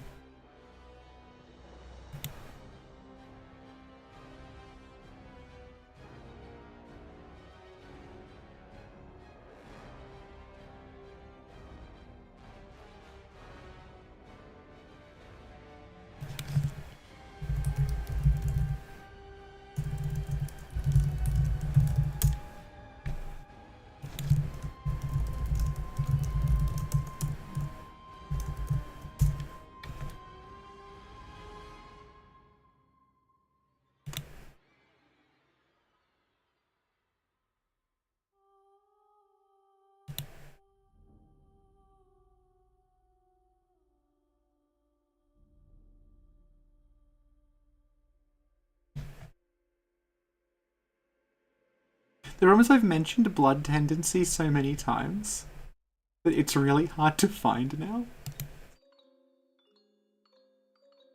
I found the original URL of the blood tendency stream, but he's deleted it.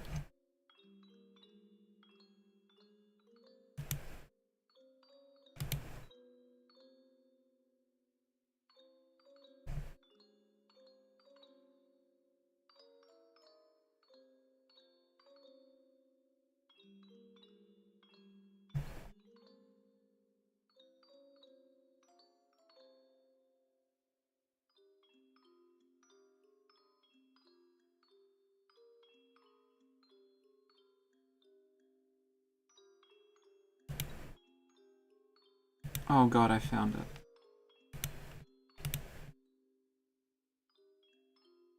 I found worst post ever.txt.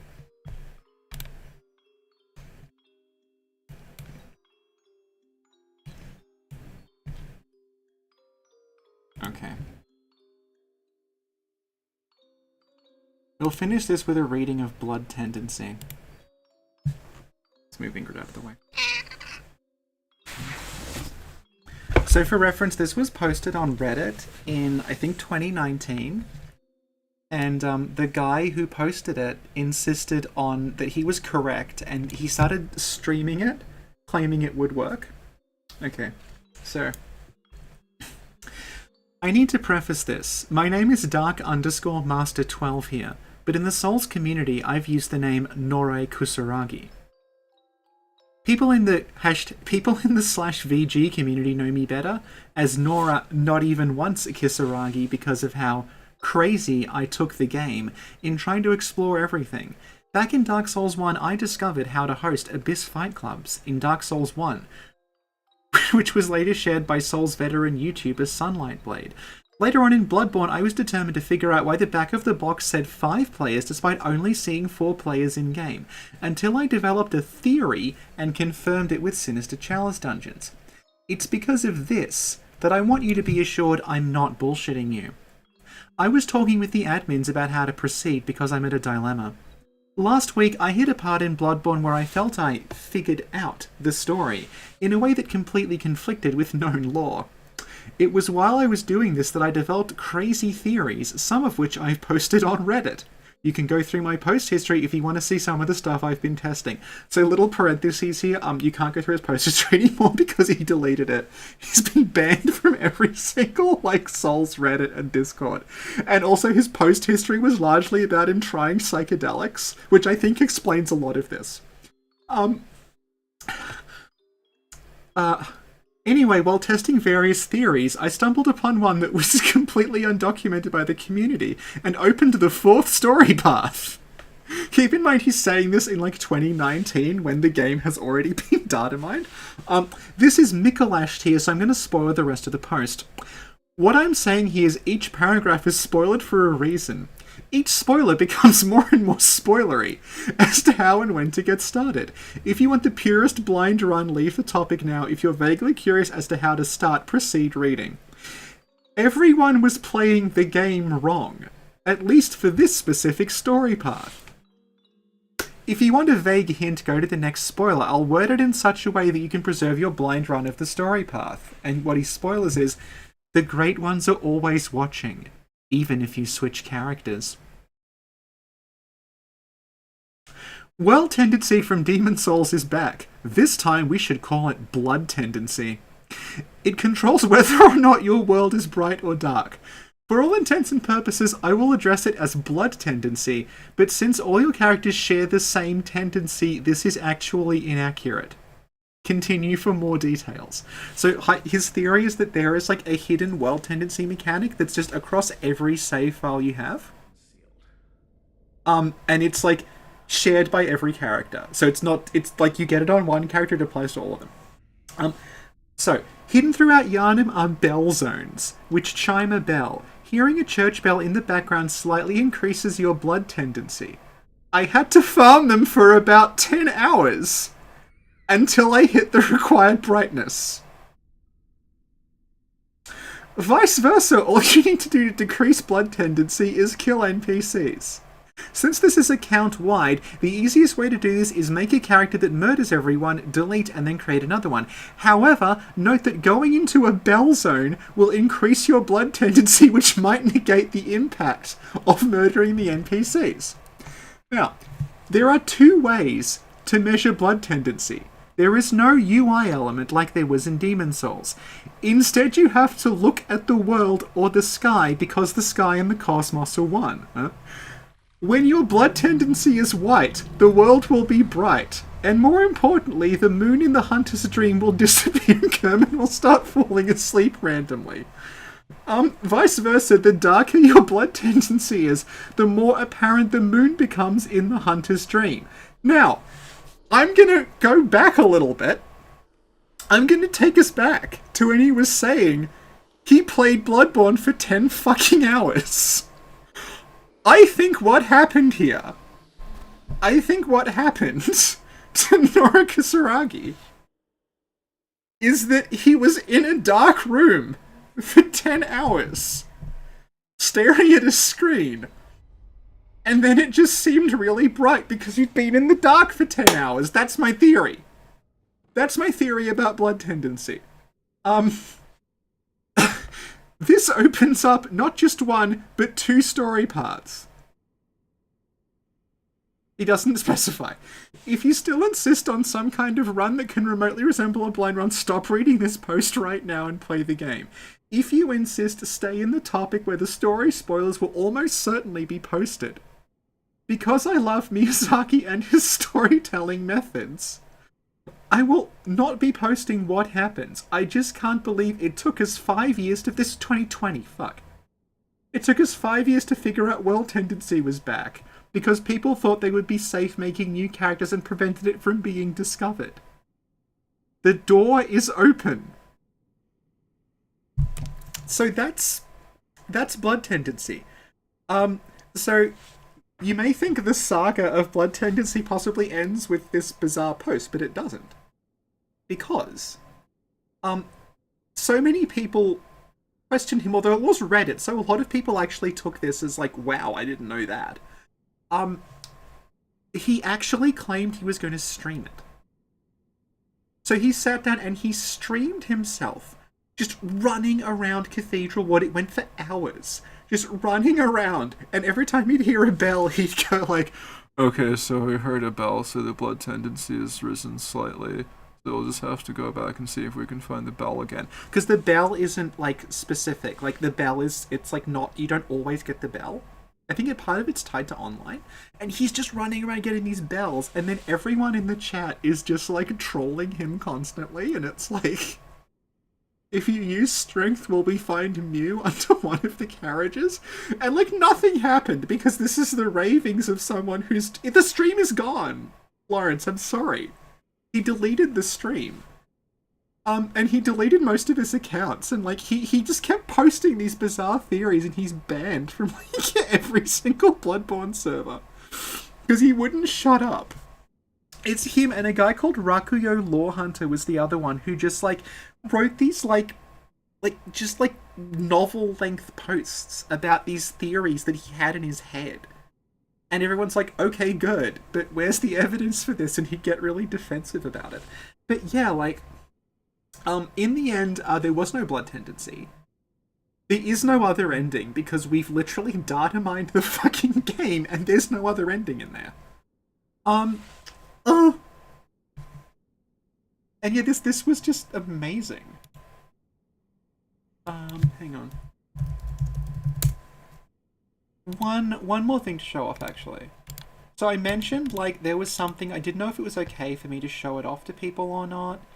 And, I've had this for a while, and I got told, yeah, it's probably okay, so I'm gonna show this. And, Meph's already seen it. I'm just gonna show this. And, it's probably okay to see this. Someone, I don't know what's gonna happen. I don't think anyone's gonna get in serious trouble, because who cares, but anyway, this. So I was talking about a thing called Gremia Altar.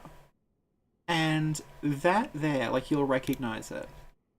That's the abandoned old workshop in Cathedral Ward. And, like, there's this thing called the Gremia Altar here. And it looks like a mausoleum. Like, it's got that, like, sort of little space at the bottom, and there's this lady here. And that is actually the, it's the statue from the Witch of Hemwick's room. Like, at the back of it, there's the woman doing, like, the pieta pose. That's that if that were a whole statue. Because usually the woman in the Hemwick room, I think it's just from the waist up. But this is the whole thing. And that was, like... It's weird because this is a very strange screenshot because it's the abandoned old workshop. You can see because it's got the background of Cathedral Ward. But it's got the chalice altars. As if it's the dream. So I don't understand exactly what's going on here. But yeah, this is, like... This... I don't know, that may have been, like, the... Maybe that was Maria's grave originally, like she had a full-on mausoleum or something? But apparently that was referred to as Gremia Altar. So I don't know. So yeah, that's, there we go. That's pretty much all I wanted to show off. I think we've done it. And yeah, this is like a phone screenshot taken, someone's pointed a phone at the screen and taken a shot of it, so... No, the screenshot, this is from an old build. That's why I was like... I've had this for a while. And I wasn't sure if I was allowed to show anyone. Because I've had this since, God, like about 2019, 2020. And it's one of those things where, like, I don't know if I can...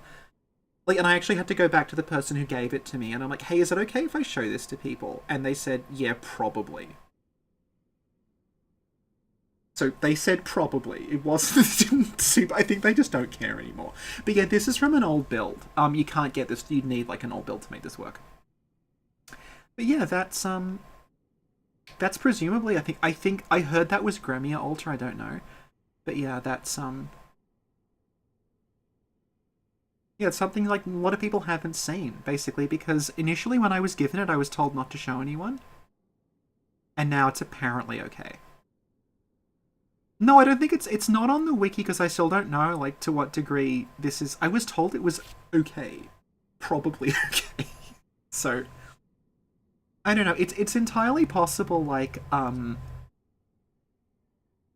know that Lance is doing like some data mining and Bloodborne stuff, so it's possible that like for all I know, he may do some like complicated video that shows all of like these like old builds off, and this will be in there. Like it might be. I don't know.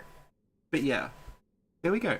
That's an old piece of content they never used.